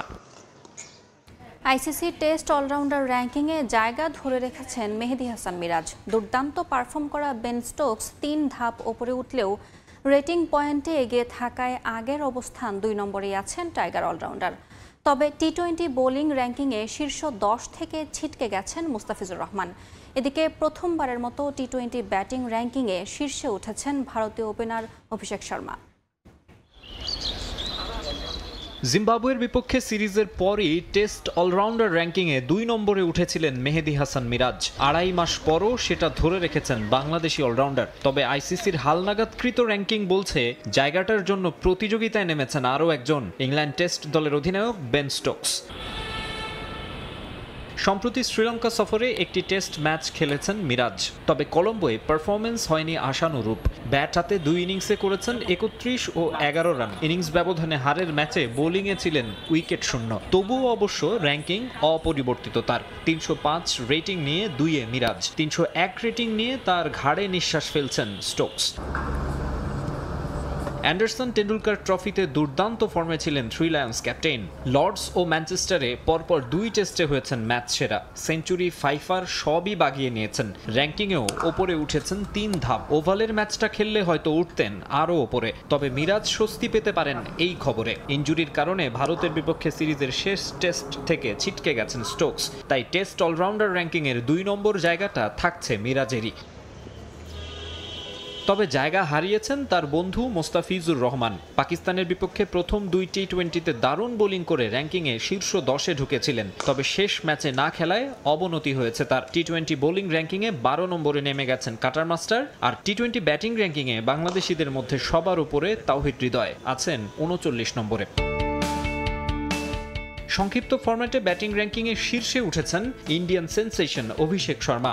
1 ধাপ উপরে উঠেছেন এই বিধ্বংসী ওপেনার। পেছনে ফেলেছেন অস্ট্রেলিয়ার hard hitter Travis হেডকে। Virat Kohli ও সূর্যকুমার যাদবের পর ভারতের তৃতীয় ক্রিকেটার হিসেবে টি-20 ব্যাটিং র্যাঙ্কিংয়ে 1 নম্বরে উঠেছেন সানরাইজার্স হায়দ্রাবাদের এই তারকা। ওয়ানডে ব্যাটিং র্যাঙ্কিংয়ের শীর্ষস্থানও ভারতীয়দের দখলে। ওডিআই ব্যাটসম্যানদের র্যাঙ্কিংয়ে মসনদ ধরে রেখেছেন Indian test captain Shubman Gill. Maksum Alam Khan, সময় সংবাদ। কানাডা কিংবা মেক্সিকো নয়, 2026 ফিফা বিশ্বকাপের ড্র অনুষ্ঠিত হবে যুক্তরাষ্ট্রেই। মার্কিন গণমাধ্যমের খবর, আগামী 5 ডিসেম্বর লাস ভেগাসে জমকালো আয়োজনে হবে ড্র অনুষ্ঠান। যদিও এ বিষয়ে এখনও চূড়ান্ত কিছু জানায়নি ফিফা। লাস ভেগাসের কনভেনশন সেন্টারকেই ভেন্যু হিসেবে বেছে নেওয়া হয়েছে বলেও খবর প্রকাশ করা হয়েছে। মার্কিন মুলুকে এখন ফুটবলের জোয়ার। কোপা আমেরিকা, ক্লাব বিশ্বকাপের পর এবার ফিফা বিশ্বকাপের অপেক্ষায় দেশটি। আগামী বছরই মেগা ইভেন্ট মাঠে গড়াতে যাচ্ছে কানাডা, মেক্সিকো ও যুক্তরাষ্ট্রে। ফিফা বিশ্বকাপে প্রথমবারের মতো 48টি দল অংশ নিতে যাচ্ছে। 3 দেশে আয়োজিত এই ওয়ার্ল্ড কাপ মাঠে গড়াবে 2026-এর 11 জুন, চলবে 19 জুলাই পর্যন্ত। তবে এখনও চূড়ান্ত হয়নি 48 দল। বাছাই পর্ব খেলে ইতোমধ্যেই বিশ্বকাপের টিকিট কেটেছে স্বাগতিক 3 দেশ সহ 13টি দল। 3 দেশে ওয়ার্ল্ড কাপ অনুষ্ঠিত হলেও বিশ্বকাপের ড্র হবে কোথায় তা নিয়ে আলোচনা চলছিল বহুদিন ধরে। এবার ধারণা পাওয়া গেল তা নিয়ে। গণমাধ্যমে জোর গুঞ্জন, বিশ্বকাপের ড্র অনুষ্ঠিত হতে যাচ্ছে যুক্তরাষ্ট্রেই। আগামী 5 ডিসেম্বর যুক্তরাষ্ট্রের লাস ভেগাসে অনুষ্ঠিত হবে বিশ্বকাপের ড্র। ESPN সহ বেশ কিছু সংবাদ মাধ্যমে এমন খবর প্রকাশ করেছে। প্রাথমিকভাবে পরিকল্পনা ছিল কানাডা ও মেক্সিকোতে ড্র অনুষ্ঠান আয়োজনের, তবে এবার বদলে গেল তা। যুক্তরাষ্ট্রকেই বেছে নেওয়া হয়েছে ড্রয়ের ভেন্যু হিসেবে। এর আগে যুক্তরাষ্ট্রে বিশ্বকাপ অনুষ্ঠিত হয় একবার। 1994-এর সেই বিশ্বকাপে ড্র অনুষ্ঠিত হয়েছিল লাস ভেগাস কনভেনশন সেন্টারে। 5 ডিসেম্বরের জন্য ওই ভেন্যু আগে থেকেই বুক করা আছে বলে উল্লেখ করেছে গণমাধ্যমগুলো। লাস ভেগাসের ওই ভেন্যুতে 54,000 স্কয়ার মিটারের স্ক্রিন এবং 17,500 মানুষ উপস্থিতির সুযোগ রয়েছে। এবারও ড্র অনুষ্ঠিত হতে যাচ্ছে সেখানে। 4টি করে দল নিয়ে মোট 12টি গ্রুপে ড্র অনুষ্ঠিত হবে আসন্ন ফুটবল বিশ্বকাপের। যদিও এবার ড্র অনুষ্ঠানের তারিখ ও ভেন্যু নিয়ে ফিফার পক্ষ থেকে আনুষ্ঠানিক কোনো বক্তব্য আসেনি এখনো। স্বাগতিক যুক্তরাষ্ট্র, মেক্সিকো ও কানাডা ছাড়াও বিশ্বকাপের টিকিট কেটেছে আর্জেন্টিনা, জাপান, ইরান, দক্ষিণ Korea, Uzbekistan, Jordan, New Zealand, Brazil, Ecuador ও অস্ট্রেলিয়া। তাজিন খন্দকার, সময় সংবাদ। এ পর্যায়ে শীর্ষ সংবাদগুলো জানিয়ে দিচ্ছে আরেকবার। 18 নির্বাচনের রাতে ব্যালট বাক্স ভরার পরামর্শ দেন তৎকালীন আইজিপি জাবেদ পাটোয়ারি। মামুনের জবানবন্দি, ক্রসফায়ারের নির্দেশনা আসত প্রধানমন্ত্রীর দফতর থেকে। আজই জাতীয় সনদ চূড়ান্ত করতে চায় ঐকমত্য কমিশন। সংস্কার বাস্তবায়নে আইনি ভিত্তির দাবি জামায়াত, এনসিপি সহ কয়েকটি দলের। সংসদে আস্থা বিএনপির। জুলাই পদযাত্রায় জনগণের অভূতপূর্ব সাড়া পেয়েছে এনসিপি। ঢাকায় ফিরে জানালেন নাহিদ, 3রা আগস্টের মধ্যে জুলাই সনদ ও ঘোষণাপত্র বাস্তবায়নের দাবি। আমি চাইলেও এটা ঢেকে রাখতে পারি না। রাস্তাঘাটে চিমনি চালাই, আমরা জেনে যাই তো অনেক। যেখানে রান্না সেখানেই গোসল। রাজধানীতে যত্রতত্র গড়ে ওঠা হোটেলে নোংরা পরিবেশেই তৈরি হয় খাবার। অস্বাস্থ্যকর খাদ্য গ্রহণে বাড়ে মৃত্যু ঝুঁকি, বলছেন চিকিৎসক। এবং স্কুল ক্রিকেট ও টেস্ট মর্যাদার রজত জয়ন্তীর টাকা নিয়ে 9-6 বিসিবির। 6 মাস আগে স্পন্সর পুরো অর্থ দিলেও বুঝে পায়নি জেলা ক্রীড়া সংস্থা। খোড়া অজুহাত ক্রিকেট বোর্ডের।